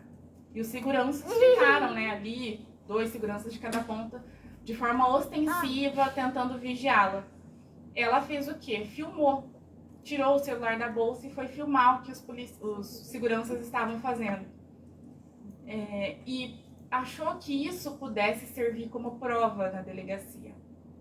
Acontece que essa situação, infelizmente, virou contra ela, porque os seguranças entraram com ação contra ela e eles ganharam o processo. E o inquérito dela de denúncia de crime de racismo foi arquivado. Entendeu? Esse tipo de situação tem que ser exposta, é isso que está acontecendo. Então tem que ter muito cuidado, ao invés de proferir de volta uma ofensa, né? É muito difícil na hora que você sofre uma ofensa, um crime, você não reagir. mas é muito importante ter isso em mente. Então, ao invés de eu xingar de volta, principalmente se alguém estiver filmando, peça para uma testemunha: olha, você está vendo isso? Olha, você está olhando isso? Tem câmera no local? Fique muito atento a esse tipo de detalhe. Não fale de volta algum tipo de ofensa, porque isso pode ser usado contra você. E se for filmar, tem que tomar cuidado também, né? Então, ali no caso, os seguranças entraram com uma ação contra ela por ela ter divulgado, porque além dela só filmar e levar na delegacia, ela postou nas redes sociais. E aí é um ponto que a gente tem que ter muito cuidado. A gente sabe que a pressão popular é importante, expor o racismo é importante, mas antes de chegar nesse ponto, tenha a garantia de ser orientado por um advogado. Entre em contato com o canal de denúncias, tente uma orientação jurídica, registre esse crime numa delegacia, de preferência especializada. Aqui em São Paulo tem delegacia especializada em crimes raciais, antes de divulgar isso na internet. E a gente sabe que não é muito difícil reverter a situação contra uma pessoa negra. Na dúvida, vão achar que o criminoso foi negro. Então, se tiverem duas pessoas discutindo numa filmagem, a chance da gente levar isso pra frente é ainda maior. Da gente ser lesado é ainda maior, né? Enquanto população negra. Quer comentar? Só para vocês entenderem uma coisa que a gente ficou chocada, né, Rai, quando a gente viu isso. Ela tá errada de ela ter divulgado os racistas? Não. Ela tá certa. Só que o sistema não é construído para que o direito dela seja tutelado, seja protegido. O sistema está construído para que não seja. Então a gente tem que fazer esse uso transgressor. E quando ela foi na delegacia, ela foi atendida por uma delegada que era antirracista. Na delegacia ela foi tratada corretamente. Fizeram o boletim de ocorrência do artigo 20. Quer dizer, tudo que podia ter sido feito ali naquela parte foi, só que o sistema não é só na delegacia. Também vai para um juiz. E basta o juiz achar que talvez a pessoa não tivesse essa intenção para colocar para que não é mais ofensa. Mas se não provar que ela foi seguida, e pior nesse caso, é tão absurdo, né, Rai, que nesse caso específico, eles apagaram uma parte das filmagens do mercado, que foi no mercado que aconteceu. E eles ficaram assim, ela entrou, aí eles foram limpar onde já estava limpo. Aí eles foram arrumar onde já estava arrumado. Isso tá certinho no boletim de ocorrência, não tinha como aquilo acontecer. E aí depois a gente achou o processo dos 2 funcionários do mercado, que eles processaram ela. Porque eles usaram a fala dela contra ela, dizendo que ela tinha muitos seguidores numa rede social, que não precisa falar qual. Então era para aparecer, para chamar atenção. Então é isso que se faz. E aí uma coisa que eu vou falar só de um despertar, só para compartilhar, para que quem é não negro tome seu lugar de luta. Um dia eu sofri bastante ataque, que eu tenho um posicionamento assim nas redes sociais bem forte. E aí eu sofri um ataque bem forte de hater, né? Ah, você tá querendo pegar o lugar de pessoas negras, você não sabe como é que é essa luta, não importa o que eu saiba ou não. O que importa é que é o meu lugar de luta. Eu não tenho lugar de fala, mas eu não vou ficar quieta. Mas isso me abalou. Eu falei, realmente, né? Eu tô usurpando o lugar de uma pessoa negra falar. E eles fazem isso. Aí eu conversando com a Rai, aí eu falei, Rai, eu tenho um problema de falar disso, porque eu não quero ir, porque afinal de contas eu sou mulher branca, não é meu lugar ali, eu não posso falar disso. Ela falou, Joyce, quando eles chamam você de oportunista, eles chamam a mim de mimimi. Aí eu falei, então não tem saída, cara. Ninguém pode falar. Exatamente. Se você é não negro, você não pode falar porque não é teu lugar. Se você é, você não pode falar porque é mimimi. Para de reclamar, né? Fala da meritocracia, enfim. Então, só para quem é da pessoa não negra, tomar seu lugar e falar, não importa que não é meu lugar de fala. Eu não tô falando como meu lugar, tô falando como meu lugar de luta. Eu vou usar isso aqui para acabar com esse sistema, para ter uma sociedade um pouco mais livre, justa e solidária. A gente queria, vamos abrir, esperar você concluir, porque senão a gente poderia ficar a tarde inteira aqui, sexta-feira, sextar aqui, comprar uma cervejinha, ficar aqui. Porém, temos... Ah, tá ao vivo, desculpa. Porém, né, é bom a gente respeitar o tempo. Tá bom, doutora? Aí, quem tiver pergunta já vai preparando que já vai abrir. Eu só ia finalizar sobre isso e reiterar uma coisinha que de repente passou batido, que no final do ano passado o STF equiparou os 2 crimes. Então a gente teve um avanço legislativo, vamos dizer assim, do judiciário, né? Falou assim, olha, tá aqui, tá na lei, racismo e injúria, mas os 2 são racismo. Aliás, você ofender a honra de alguém baseado no cabelo ou na cor da pele não é racismo? Não é uma forma de discriminação? Então, assim, a gente teve esse entendimento recente do STF de equiparar, e agora, na teoria, pelo menos, os dois crimes são imprescritíveis. Então, a gente tem que lutar também para que... Ah, mas aconteceu há 7 meses atrás, aconteceu há 8 meses atrás. É imprescritível. É inafiançável. O que aconteceu na delegacia, nesse caso que a gente está atuando, foi uma ilegalidade. É inafiançável, é imprescritível. Então, para que, né, corroborando com o que a gente falou sobre conhecer os nossos direitos, essa é a decisão mais recente que a gente tem do STF, e é importante que quem está nos ouvindo e assistindo saibam, para que também, quando acontecer uma situação dessa, quando quiserem tirar o seu direito de reclamar, se lembre. Fiquem atentos ao que está acontecendo a respeito dessa matéria. Isso é muito importante. Isso não é coisa de juridiquês, não é coisa de direito, é coisa do cidadão brasileiro. A gente tem que saber, enquanto pessoas negras ou brancas. Só que encerrar aqui, pode abrir para perguntas. Certo. E não é mimimi. A cartilha, a nossa cartilha está publicada no nosso site. Nossa cartilha maravilhosa aqui. Eu chamo cartilha, as doutoras chamam de guia antirracista. Mas eu acho cartilha porque é formativa, né, Thelma? Ela ensina a gente a entender o que é. Então eu vou falar aqui bem pausadamente o nosso WhatsApp, né, do canal de denúncias, que é o 11 4059 0237. Vou repetir, 11 4059 0237. E o e-mail é basta de racismo junto, né, tudo junto, @cutsaopaulo.org.br. Mas também essas informações estão no site da CUT. Se alguém tiver alguma pergunta, né, se inscreve enquanto eu recebi uma aqui no WhatsApp, até mostrei para a doutora. É assim. Vivian, ao invés de ir à delegacia, ficar refém do delegado para ele, né, colocar o que quiser no boletim de ocorrência, não é melhor fazer o boletim online e colocar detalhadamente o que realmente aconteceu? Essa é uma pergunta, né, companheiro? Desculpa, qual é o seu nome? Adailton, por favor.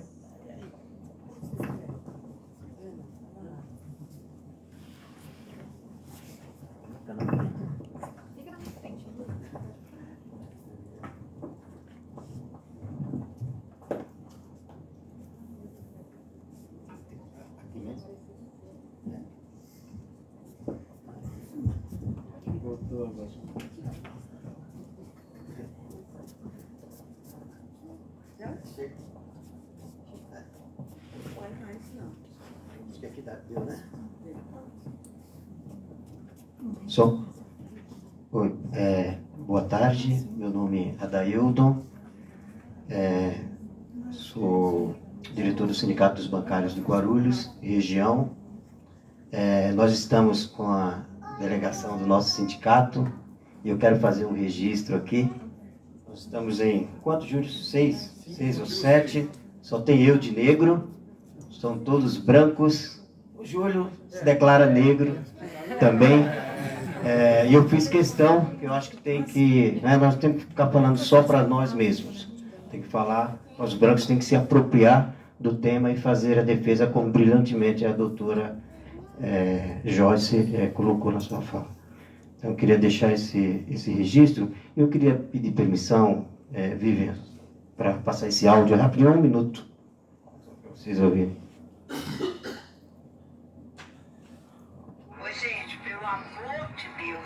Amanhã vocês não me aparecem com essa cara dessa princesa Isabel, não.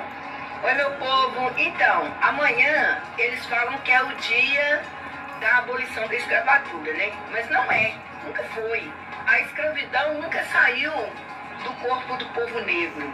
Quando a princesa Isabel assinou aquela carta de euforia, na realidade, o que ela assinou foi uma carta de despejo. Porque eles tiraram os nossos antepassados da senzala e jogou na rua. E aí cada um teve que se virar como pode, ocupar os morros aglomerados, os fins de mundo, as periferias, para poder ter um lugar para residir. Então a gente não tem o que comemorar, a gente tem que cobrar das autoridades uma reparação. Então vamos todo mundo para a luta, estudar, se formar, se qualificar e ocupar os espaços de poder. Povo negro no poder. É isso. Uma mensagem curta, singela, mas né, se tudo, né? Temos que ocupar, né, e ocupar o nosso lugar de direito. E já passar para a pergunta, primeiro parabenizar as doutoras pelo trabalho, né, a doutora Raíssa, a doutora Cláudia, a doutora Joyce, pela brilhante aula que nos trouxe. E aí eu queria fazer algumas perguntas, que é difícil, né? Nós teremos um desafio difícil pela frente, que é colocar essas ações em prática, né? A explanação foi muito clara, tudo, mas nós vamos ter trabalho para repassar isso para o dia a dia. Por exemplo, eu queria que as doutoras comentassem com relação ao episódio que aconteceu recentemente no metrô, a questão do cabelo. Aquilo, tipo, como que não podemos tipificar aquele tipo de crime? Porque foi filmado, foi registrado lá e entrou como injúria racial.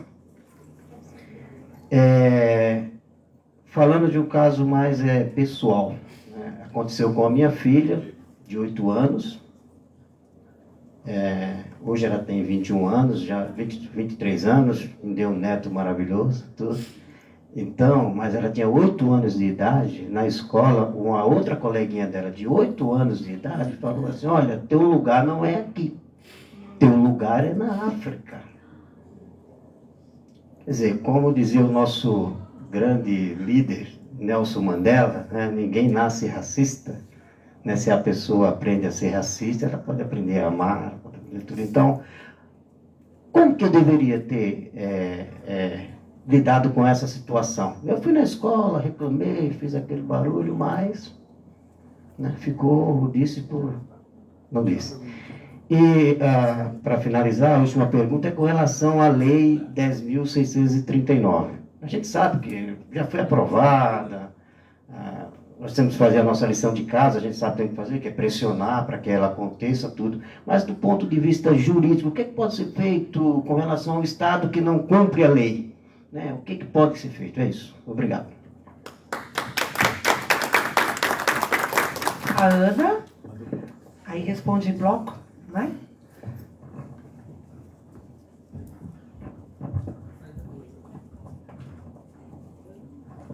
Acho que não chega mais. Vai de frente. É melhor?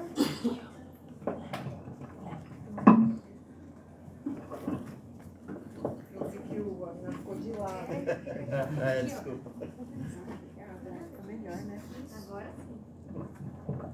Obrigada a todos e todas. A gente sempre tão importante sentando na mesa, né? Mulheres, olha só, essa mesa aqui tem que ficar na história, viu, Rosana? Adorei. Primeiro, quero me apresentar. Meu nome é Ana Marta. Sou do Sindicato dos Bancários aqui de São Paulo, Osasco e região, como meu amigo que me antecedeu.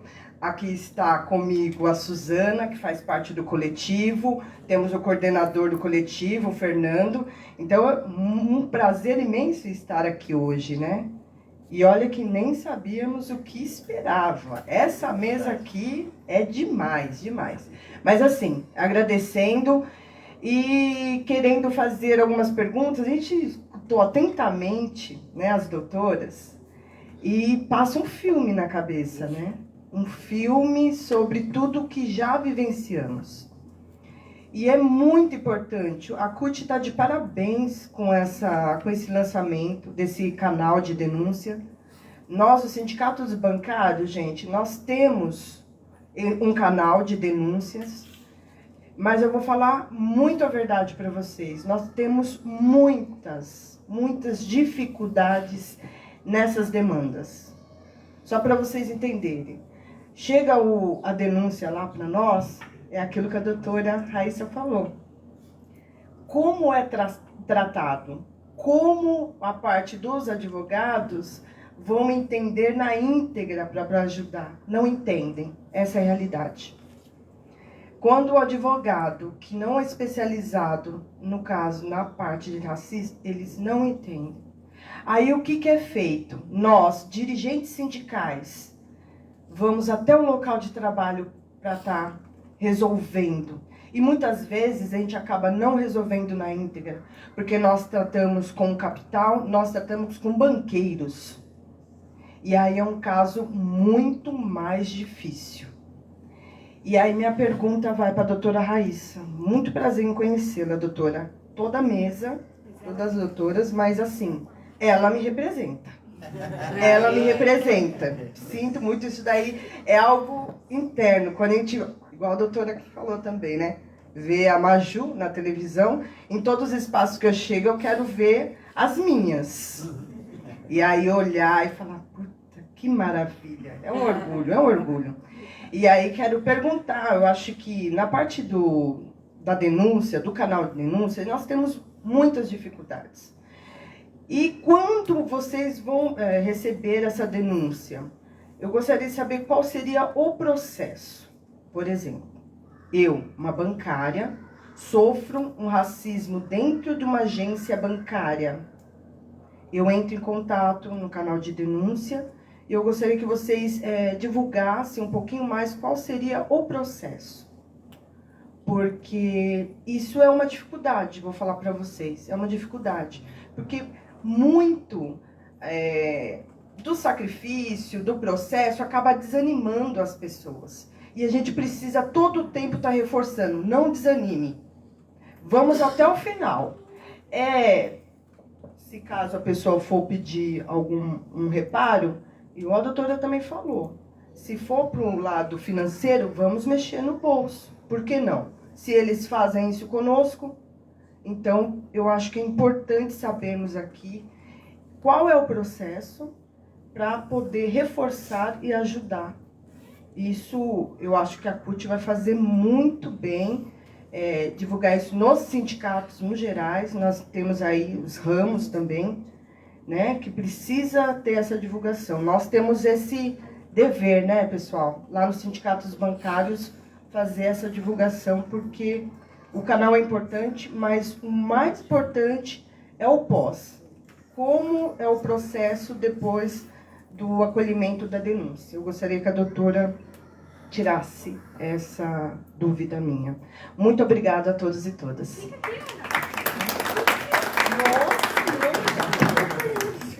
Mais alguma pergunta, gente? Não? Como é seu nome?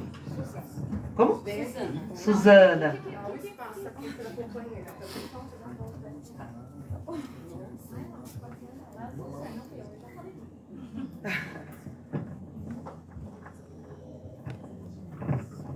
Boa tarde, companheiros.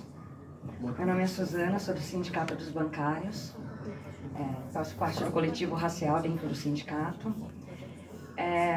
Eu fiquei bastante surpresa com a denúncia que vocês falaram sobre a moça que sofreu racismo no mercado e mesmo assim foi processada. Então eu gostaria que vocês pudessem nos explanar um pouco mais sobre quais as provas que a gente precisa ter para a gente não cair numa cilada como essa, entendeu? Porque às vezes eu preciso só de testemunhas, só as testemunhas bastam, eu preciso de um vídeo, o que mais que eu preciso para não cair numa cilada como essa? Então esse é o meu questionamento, se vocês puderem nos ajudar. Obrigado, doutora Raíssa. E depois eu quero comentar o caso do companheiro ali. Tem mais uma?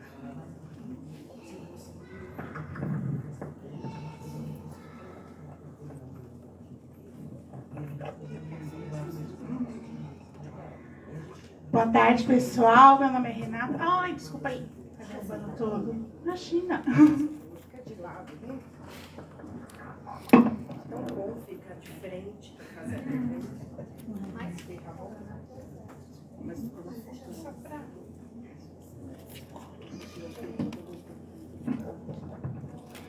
Então, bom, boa tarde. Meu nome é Renata. Sou secretária de Igualdade de Oportunidades do Sindisaúde São Paulo.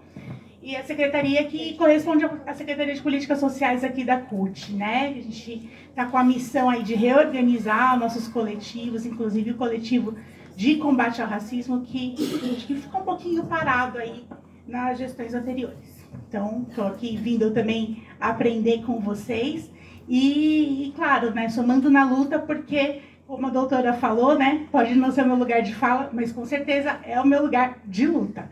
E queria saber um pouquinho mais também desse canal de denúncias, porque, nossa, eu estava muito pensando nisso esses dias. A nossa base da saúde tem muitos trabalhadores e trabalhadoras negros e negras, muitas mulheres também, enfim, tem muita LGBT na nossa base, a gente tem, assim, a saúde tem uma diversidade muito, muito grande.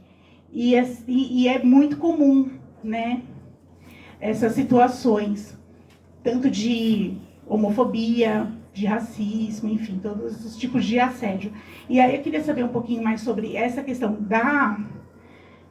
do canal de denúncias, para além da questão processual, né, que eu acho que é importante, mas também se foi pensado em algum outro acolhimento do ponto de vista, talvez até psicológico, assim, né, porque o racismo dentro do mundo do trabalho, assim como a LGBTfobia dentro do mundo do trabalho, acaba muitas vezes configurando um assédio moral.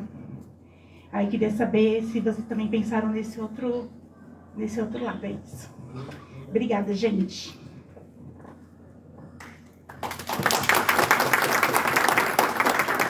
Mais alguém? Gente, vamos responder fora de ordem. Primeiro, obrigado pelas perguntas. Eu acho que essa é uma construção coletiva mesmo, né? Essa troca de dúvidas, de orientações. Acho que muita gente tem as mesmas dúvidas, então obrigada por perguntarem. Vou responder fora de ordem e vou primeiro responder e agradecer pelos elogios e primeiro comentar que por muito tempo eu pensava que representatividade era só aquela coisa vazia de olhar mulheres negras na revista e que diferença isso faz, né? Ela tá lá rica ou, né, como protagonista de uma novela, que diferença isso faz para mim? Eu pensava assim por muito tempo. E hoje eu enxergo que representatividade importa muito com conteúdo, né? De uma forma política. A gente precisa de atores negros políticos. A gente precisa de artistas negros políticos. Porque falar de racismo é também política, né? E advogados negros que tenham uma consciência racial, que tenham um letramento racial. A gente precisa estimular que nossas crianças se vejam nas pessoas negras e queiram ocupar aquele espaço e queiram ver outras pessoas negras junto com elas naquele espaço, né? A gente precisa sentar num restaurante, olhar para o lado e falar, nossa, eu sou a única pessoa negra que tem dinheiro para estar aqui, e querer que outras pessoas negras estejam lá.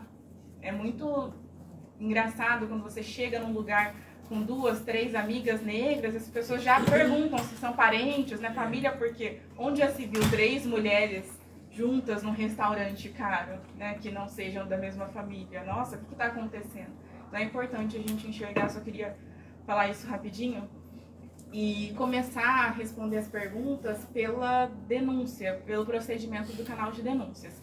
Então a gente tem aqui esse número do guia antirracista e o e-mail.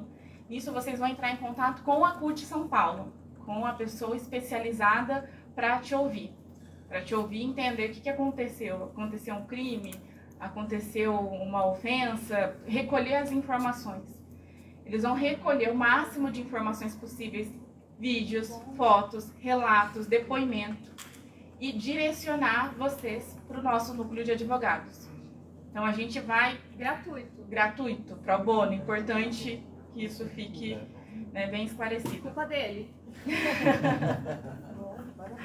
E a gente vai receber essas informações. Então, primeiro, pegar, recolher os dados, informações, direcionar para o núcleo antirracista. E aí o núcleo vai chegar e conversar, tentar transportar para o juridiquês o que aconteceu, identificar racismo, injúria, quando a gente trabalha com prescrição, que é quanto tempo que aconteceu o crime, foi agora, foi há 10 meses atrás, mapear uma estratégia e informar para vocês. Isso pode ter acontecido antes ou depois de ter sido registrado o boletim de ocorrência. Esse é o problema. Então, se foi feito um boletim de ocorrência antes, a gente não sabe como que ele vai chegar. Às vezes pode chegar com uma informação equivocada, propositalmente, inclusive. Então, de preferência, entre em contato com o canal de denúncias imediatamente. Imediatamente. Antes do registro do boletim de ocorrência. Porque aí vocês vão conversar com um dos advogados do núcleo, que vai te explicar que crime foi aquele. Como a gente disse, tem diferença, né, na nossa legislação. E aí sim, você vai registrar esse boletim de ocorrência. Tudo da forma mais rápida possível. O tempo trabalha contra a gente, nesses casos. Então, aconteceu hoje, liga para o canal de denúncias. Ligou hoje, amanhã, se não aconteceu, vocês têm aqui os nossos nomes, o nosso contato, a gente vai deixar também. Podem procurar, caso não consigam, né? Às vezes, final de semana, não conseguiu um contato imediato, procure o núcleo antirracista. E aí a gente vai entender o que aconteceu, montar uma estratégia. Ainda não foi feito o boletim de ocorrência? Vamos. Tem um advogado para acompanhar? Vai um advogado junto na delegacia acompanhar o registro desse boletim de ocorrência. E a partir daí, a gente tem duas possibilidades. Foi uma injúria racial ou foi um racismo? Vai ter um tratamento diferente, possivelmente. E infelizmente, não era para ter, mas muito provavelmente vai ter um tratamento diferente pela delegacia. Então, vai ser instaurado um inquérito policial. Nesse inquérito policial, eles vão procurar provas. Apresentem provas. E aí já vou puxar a última pergunta. Que tipo de prova? Aconteceu o crime, olha para o lado, alguém viu? Pega o telefone dessa testemunha. Vamos esperar que seja uma pessoa antirracista e não racista e que se posicione. Fale, não, eu vou com você. Nesse último caso, a gente tem 3 testemunhas que se ofereceram. Coloca como testemunha, eu quero estar lá para provar. Então, olhou para o lado, teve a oportunidade de gravar, alguém gravou, pede esse vídeo. Isso tudo tem que ser apresentado nessa fase aqui do inquérito policial. A gente vai apresentar as provas, né? A gente vai, se possível, colocar um assistente de acusação caso o Ministério Público já tenha feito uma denúncia. Porque depois do inquérito policial tem a fase da denúncia. Se for um crime de racismo, é chamado de ação penal pública incondicionada. Então o Ministério Público vai falar, não, o titular da ação não é você, Maria, é a sociedade. Então não foi você que sofreu, foi a sociedade. Eu sou o titular dessa ação, eu movo essa ação. Isso pode ser um problema, que a depender do promotor de justiça que esteja atuando no caso. Se for um racista, você não tem nem chance de se posicionar. Mas aí tem um instrumento muito bacana chamado assistente de acusação, que é o que a gente está fazendo agora nesse caso de Campinas. Então, o crime foi um crime de racismo. Em teoria, não tem uma vítima direta desse crime, mas teve sim uma pessoa que estava presente ali, para quem foi a pessoa negra que estava representando todos os negros ofendidos durante aquele crime. E essa pessoa pode entrar no processo como assistente de acusação. Então, se você não foi vítima de injúria racial porque não falaram do seu cabelo ou da sua cor, e o que aconteceu foi um crime de racismo, pessoas negras não vão entrar aqui, mas você estava lá presente, você foi quem indiretamente sofreu aquela rejeição, aquele apartheid, aquele segregacionismo, você pode entrar no processo como assistente de acusação. Então, a vítima é um assistente de acusação. Agora você tem direito de falar no processo também, junto com o Ministério Público, que é a fase que a gente se encontra agora. Depois disso, o Ministério Público vai oferecer, se for uma denúncia correta, coerente, né, legal, ele não vai propor um instrumento de consenso, ele não vai propor acordo. Para esse tipo de crime não cabe acordo. Não vai falar, vamos fazer uma audiência daqui 10 meses para você pagar a cesta básica. Se for um promotor de justiça, né, uma promotoria de justiça correta, legal, decente, não vai falar isso. Vai falar, vamos denunciar isso como um crime de racismo e vai abrir um processo criminal contra o racista criminoso. Então depende muito de com quais autoridades legais a gente vai estar lidando, né? E aí, depois disso, tem o resultado do processo. E aí tem todas as instâncias recursais. Processo, como todo processo no Brasil, ele não é tão célere, a depender de quem ele está jogando contra. E tem as instâncias recursais. Provavelmente o criminoso vai ser assistido por uma defensoria pública, ou um advogado particular. E se você tiver assessoria de advogados especializados, você vai acompanhar todo esse processo. Se você não tiver um advogado acompanhando, isso vai ficar só nas mãos do Ministério Público e provavelmente você não vai ser nem notificado do que for acontecer durante o processo. Vão te chamar lá para audiência 10 meses depois, talvez tenha até tomado alguma decisão. Então é muito importante a presença de um advogado especializado, que saiba que tipo de crime ele está lidando. Né? O que é um crime de racismo, o que é um crime de injúria. Não sei se está muito nítido para vocês, porque essa parte processual ela é chatinha mesmo. Mas o que tem que colocar na cabeça é, sofreu canal de denúncias, fala com o advogado antes de registrar o boletim de ocorrência. Registrou o boletim de ocorrência, vira um inquérito policial. A gente vai produzir provas, vai indicar as testemunhas, esses dados. O que eu preciso de prova? Tinha uma câmera, não, a gravação ela não é eterna, ela não vai ficar para sempre ali no estabelecimento vizinho de onde aconteceu o crime. Então a gente já tem que dar um jeito de imediatamente procurar um advogado para conseguir essas gravações, essas filmagens e colocar no processo, ter acesso. Isso daí é pagado, acho que depois de 2 semanas, se não me engano, 30 dias no máximo. Então, aconteceu, já vamos procurar um jeito de oficiar esse estabelecimento que presenciou o crime de racismo para fornecer as gravações e ajudar no processo. Entendeu? Passou para o inquérito policial, vai abrir a oportunidade de denúncia. Se for racismo, Ministério Público. Se for injúria racial, você tem que representar criminalmente. É assim que tem sido entendido na maioria das vezes, tá? Então, é uma fase delicada porque, a depender do entendimento da autoridade, pode ter um rito processual diferente. Mas, se for uma injúria racial, provavelmente vão falar, olha, você tem que voltar na delegacia para falar que você quer seguir. Você acabou de me relatar um crime, mas você tem que voltar aqui para falar que você quer processar. E aí, um advogado vai fazer essa representação criminal, que foi que a gente tentou fazer nesse caso, mas o Ministério Público já estava dando andamento, mesmo tendo classificado o crime como injúria. Também não entendemos o porquê. A gente sabe por quê. E aí, vai depender. Então, assim, sempre tem 2 alternativas. Ou vai ficar na mão do Ministério Público, ou a pessoa vai ter que ter assistência de um advogado para ir acompanhando ela durante o processo e falar, olha, estou falando mais uma vez, aconteceu um crime e eu quero que a pessoa seja criminalizada. Qual que é a parte da indenização? Ela pode acontecer concomitantemente ao processo criminal. Você vai pegar esse boletim de ocorrência, e aí é importante também que mesmo na fase de reparação de danos, isso seja acompanhado por um advogado especializado em crimes raciais, porque ele vai relatar com a linguagem correta, com a doutrina correta, com a legislação correta aquilo que aconteceu. E aí pode ser que o processo criminal não tenha sido finalizado, mas no processo civil você já vai mostrar, sofri um dano, está provado aqui no boletim de ocorrência.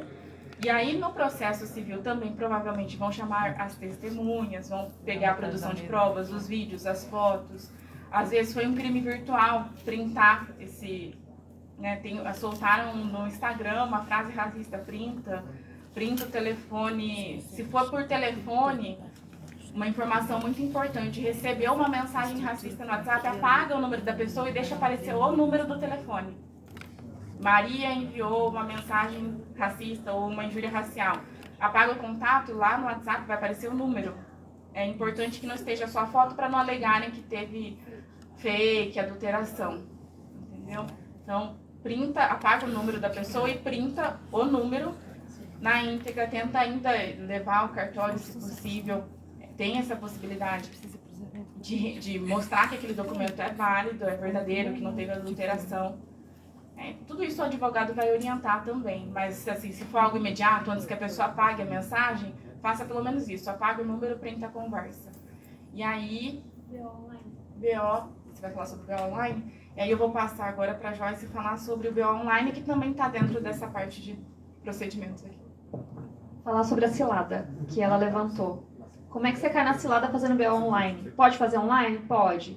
Se você entrar lá, boletim eletrônico, dá pra fazer? Dá pra fazer. Só que qual que é a cilada? A cilada é que você vai colocar lá, eu me senti ofendida com essa frase. E aí lascou. Aí entra na vala do 140. Então, se você colocar, eu me senti ofendida com essa frase, porque é lógico que você sentiu, eu também. Aliás, todo mundo devia se sentir, né? Que os antirracistas só que entendem seu lugar nessa luta. Mas a cilada é essa. Eu me senti ofendida. Botou isso, perdeu. Então, quando for fazer o boletim de ocorrência, ainda que seja uma possibilidade, que pode fazer, pode, né? Só que bem orientado. Você não vai criar nada diferente. Você só vai falar do jeito que o legislativo e que o executivo fizeram, e o judiciário também faz, para que você não tenha a proteção.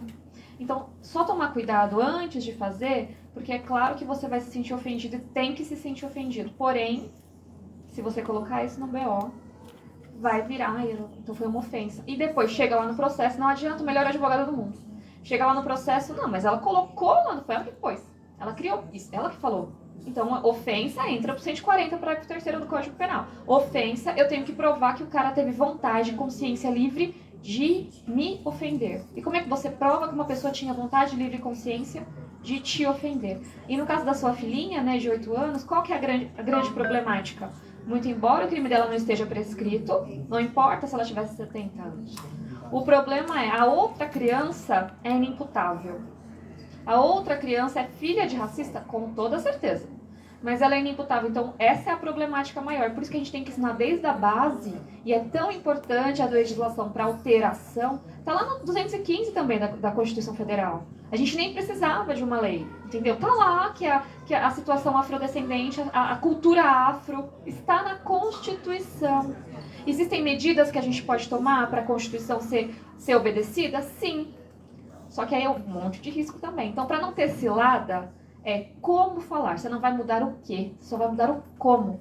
Que é isso que o advogado vai te dizer, que é o que a doutora Raíssa falou do juridiquês. Como é que você vai escrever? Não é o quê. Você não vai mudar nada, porque você não pode alterar fato, que aí é crime. Você vai só não cair na cilada. Sim, você vai se sentir ofendido, e claro, e deve. Porém, se você for por essa via, entra na vala. Tá certo, acho que contei, não? Ele sabia, não resistiu. Não, só para avisar vocês que... Sobre a questão do nós vamos falar. Só sobre o procedimento de atendimento, se tiver alguma urgência, vocês dirigentes sindicais têm o contato das dirigentes sindicais da CUT e vão ter acesso aos advogados da CUT também para dar o suporte de emergência via telefone, né, que às vezes a gente não consegue presencial, porque o estado é muito grande, realmente, infelizmente, com a situação do movimento sindical hoje, né, com a falta de financiamento, a gente não consegue talvez fazer uma cobertura imediata, mas o telefone, hoje, às vezes uma ligação pode fazer toda a diferença, né, principalmente naquele momento de orientar, inclusive um outro advogado que esteja na delegacia em algum lugar, para ter um procedimento específico para a gente não cair nessas cidades que colocaram. Então, dirigentes sindicais da CUT, todo mundo tem os contatos, os dirigentes da CUT vocês têm contato também, podem entrar em contato por telefone, que a gente orienta por telefone também, tá bom? Tá certo, doutor Vinícius. Companheiro Adailton. Só para falar um pouquinho da questão da criança, eu tenho uma filha de 10 anos hoje, ela é uma criança preta, uma criança negra e uma criança gorda. E ela sofreu na escola, teve uma época que ela não queria ir para a escola. Aí um dia eu coloquei ela na frente do espelho e falei, filha, olha como a gente é linda. A gente pode pôr trança no cabelo. Eu ensinei a negritude para ela, sabe? Então hoje, a minha filha com 10 anos, o Calazans conhece, algumas pessoas aqui conhecem. Ela é multiplicadora, então as amiguinhas dela hoje falam. Então assim, não como você citou, né? Ninguém nasce negro. Ninguém nasce racista. Desculpa, gente. Negro nós nascemos. Ninguém nasce racista. Mas a gente pode ensinar as crianças a não serem. Por isso da importância desse debate nas escolas. E o pior, que agora são várias fobias, né? Homofobia, gordofobia, LGBTQI-fobia. Então a gente tem que acabar com todas essas fobias. Né? É um dever de todos nós para que não aconteça com as nossas crianças. Então eu me senti na obrigação de falar, porque eu senti muito isso na pele. Como mãe, dá vontade de ir lá na escola e arrebentar todo mundo. Né? Porque a gente tem existido. Mas a gente chamou a atenção da professora. Falou para ela, professora, você tem que saber lidar com as crianças, mas de uma forma muito fraternal. Doutora? Vamos lá, companheiro, vamos falar da questão do metrô, né? Complicado, porque a racista falou o quê? Que ela não tinha intenção de ofender, que ela não tinha intenção, que ela estava dando uma dica, que ela estava dando um toque, né, na pessoa. Para quem não sabe, ó, ela falou o seguinte: Moça, você pode tirar o seu cabelo, que você pode me passar alguma doença. Então, e a gente vê que isso é racismo, né? Por mais que ela tenha mencionado o cabelo, ela não falou o seu cabelo feio, o seu cabelo qualquer coisa assim. Não, sim, ela falou da característica cabelo, mas essa coisa de passar uma doença, ela não tá falando, olha, você não tem asseio, não tem cuidado, não tem higiene. Ela tá dizendo que qualquer negro pode passar uma doença para ela. É isso que ela quis dizer, isso que tá nas entrelinhas. Né? Então, nesse caso, por exemplo, eu não sei se essa mulher está sendo assessorada, como que está sendo a tratativa do caso, mas na nossa visão a gente brigaria para caracterizar o racismo. Né? Porque já vem até, a doutora Joyce falou da questão, né, da Constituição lá de 30 e tantos, que falava da educação eugenista. Né? Vem da ideia de que, olha, a gente precisa embranquecer o país. Né? Vamos de alguma forma deixar os nossos descendentes, as nossas crianças cada vez mais brancas, para o nosso país ficar branco e limpo e saudável. Vem daí. Né? Então, por isso que a gente entende que é racismo e lutaria por racismo, para classificar como racismo. E aí, falando dessa questão de criança, né, de escola, é muito sensível esse assunto, porque todo mundo é inimputável, né? Não tem como você processar uma criança, ou enfim, pedir a punição de uma criança por ter reproduzido o racismo dos pais, dos avós, dos cuidadores. Então a gente até teve um caso assim, né, lá para enfim, acolher e acompanhar esse caso, e foi uma tratativa muito mais administrativa do que efetivamente jurídica, judicial. A gente cobrou com mídia, cobrou na escola, né, que a escola tomasse uma providência, que a escola aplicasse a legislação, né, a 10.639. Então, o que a escola está fazendo sobre isso? Uma criança foi racista com outra criança. Ela não nasceu racista, ela aprendeu em algum lugar, ela ouviu em algum lugar. Não adianta também a gente só pegar as crianças ali, né, numa idade tenra, e falar para elas, olha, você foi racista. Não, tem que chamar os pais, os cuidadores, os tutores, para fazer uma discussão de educação antirracista. E foi essa a nossa... Eu solicitei. Solicitou? Presente, mas a escola se recusou. Então, esse é o nosso... O que a gente fez? Então, o caso que a gente atendeu foi de uma escola pública, então a gente teve mais mecanismos para cobrar da escola, né, que ela, enfim, tomasse providências, e providências com os pais, de reuniões de pais e mestres obrigatórias, né, que aqueles pais, por exemplo, da criança que reproduziu o racismo, fossem obrigados a assistir documentário, a serem educados, a ensinarem a criança dentro de casa a não se repetir mais isso, e para a criança ofendida, a gente tem relações com o pessoal do Movimento Negro em Campinas e conseguiu uma psicóloga para essa criança, para ela ser atendida, que foi algo parecido com o que você falou da sua filha, Vivi. Ela não, a criança que foi racista disse para outra algo no sentido de, olha, o seu cabelo não é bonito, você não é bonita porque você não tem olho azul, algo nesse sentido. E a criança não queria mais ir para a escola, né? Uma menina, acho que de 6, 7 anos, não conseguia mais frequentar o ambiente escolar, não queria ir para a escola de jeito nenhum, porque se sentia feia. Começou, né, a ter dificuldade, se batia, puxava o próprio cabelo. Então é uma criança, né, uma criança vítima de uma violência muito grave. Então, sempre que a gente fala de criança e adolescente, acompanhamento psicológico. Buscar psicólogos, psiquiatras capacitados que tenham um viés antirracista para acompanhar essas situações. E ali o advogado ele vai muito mais para dar esse apoio moral, né, para trazer essa situação de, olha, não estou desamparado, eu não estou vindo aqui simplesmente como um pai falar, eu sei os meus direitos e eu vou buscá-los. Né? Então é mais essa atuação política mesmo, de cobrança do ambiente escolar, para que cumpra a legislação, para que conscientize os pais. Eu acho que é isso. Mais alguma coisa que você quer falar? Só complementando aqui a resposta da Cláudia sobre o caso... Não era nem do metrô, da criança mesmo. A gente não queria falar de juridiquês, mas é importante deixar aqui explícito que o Brasil se compromete na Constituição a repudiar o racismo, a tratar com igualdade todas as pessoas. A gente tem o Estatuto da Igualdade Racial, que pretende criar políticas de ações afirmativas para diminuir a desigualdade racial no Brasil, incluindo dentro do Estatuto dispositivos direcionados para as instituições públicas e privadas. Então, em tese, a gente tem sim instrumentos legais para lutar por isso. Porque se a gente tem o Estatuto da Igualdade Racial que diz que até as instâncias privadas, até as instituições privadas têm obrigação de diminuir a desigualdade racial no Brasil, políticas de ações afirmativas como cotas para emprego, para concurso, tudo isso tem um amparo legal.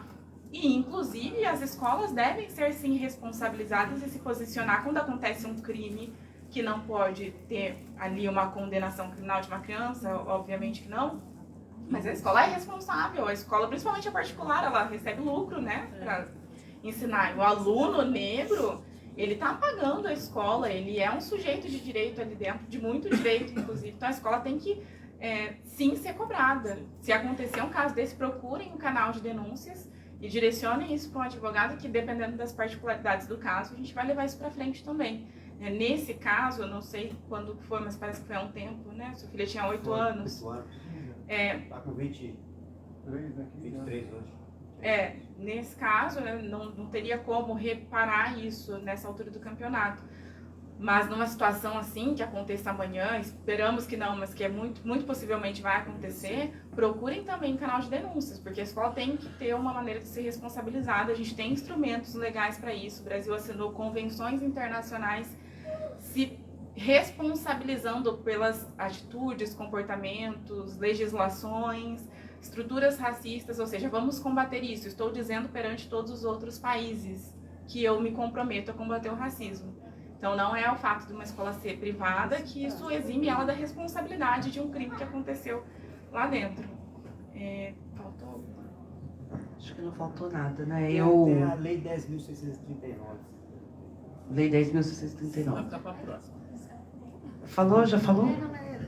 A importância de ter um ensino antirracista na escola, da história, né? Do A lei ela tem um tempo que foi aprovada, mas tem uma resistência até ser aplicada. Do ponto de vista político, a gente sabe o nosso beabá que é pressionar para que a lei aconteça. Do ponto de vista jurídico, a gente pode cobrar, pode cobrar o Estado. A gente deve cobrar as câmaras municipais. Não, isso é bom. E para que mas para que essas legislações municipais sejam específicas, né? Então cada município ali vai ter a sua escola, centro de educação. Dentro dos municípios, as legislações municipais devem ser cumpridas. Então é que a pressão política e a questão jurídica andam juntas nesse caso, né? Então a gente tem essas normas abstratas, mas enquanto elas não forem específicas e direcionadas, então, por exemplo, lá na Constituição a gente tinha, combatemos o racismo. Veio a Lei 7716 e colocou pena, colocou o que é racismo, tipificou, estabeleceu. Então essa lei, ela deve ser cumprida, deve ser pressionada politicamente. Juridicamente, está descumprindo uma lei, pronto, dá para levar para o judiciário. Então é mais ou menos isso.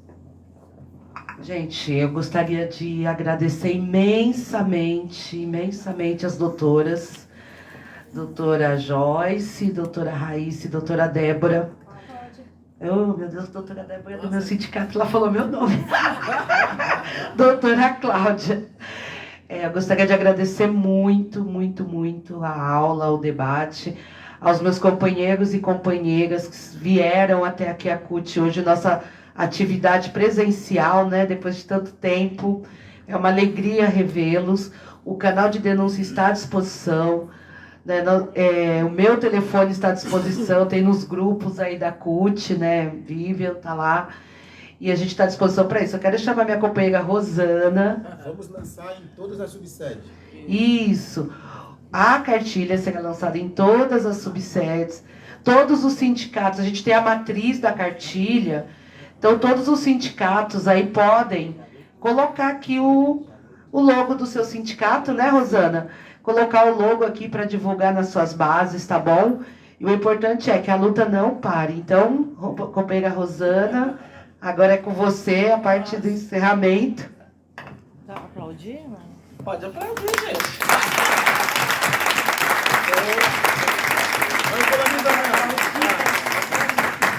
Quero agradecer a todas e todos presentes aqui. Acho que o dia 13 de maio aqui está ficando igual, tá várias atividades intensas nesse mês, igual tanto quanto o 20 de novembro. A gente comemorava um dia, agora temos o mês do 13 de maio. Então tem várias atividades acontecendo, várias pessoas fazendo algumas ações. Então acho importante a gente estar aqui hoje para discutir essa questão dessa abolição inacabada, esse basta de racismo no trabalho da vida, que é uma proposta da CUT, porque os negros e as negras não discutem só racismo no local de trabalho.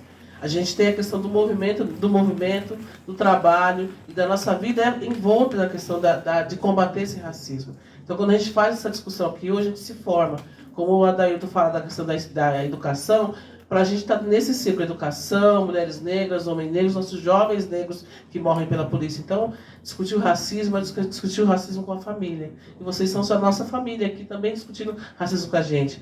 Quando o Dr. Vinícius traz esse grupo de advogados para discutir, defender os trabalhadores e trabalhadoras desse racismo no local de trabalho, para a gente é muito importante. Porque o racismo, ele nos traz, deixa doente. A gente não discutiu aqui, mas a gente tem que discutir a questão da nossa saúde enquanto a gente sofre racismo. Pressão alta, diabetes, depressão, tudo são decorrentes desse racismo. Então, quando a Ana Marta falou da questão, como é que faz isso? Porque assim, você vai discutir racismo com os banqueiros, vai perder seu emprego, você fica desempregado, você não volta no mercado de trabalho. Então não é simples só discutir o racismo. De que forma a gente discute, de que forma a gente protege os trabalhadores e trabalhadoras desse racismo. Então eu quero agradecer vocês todos. Vamos fazer uma foto aqui na frente, todo mundo com a cartilha, né? Pra gente poder encerrar. Companheiro?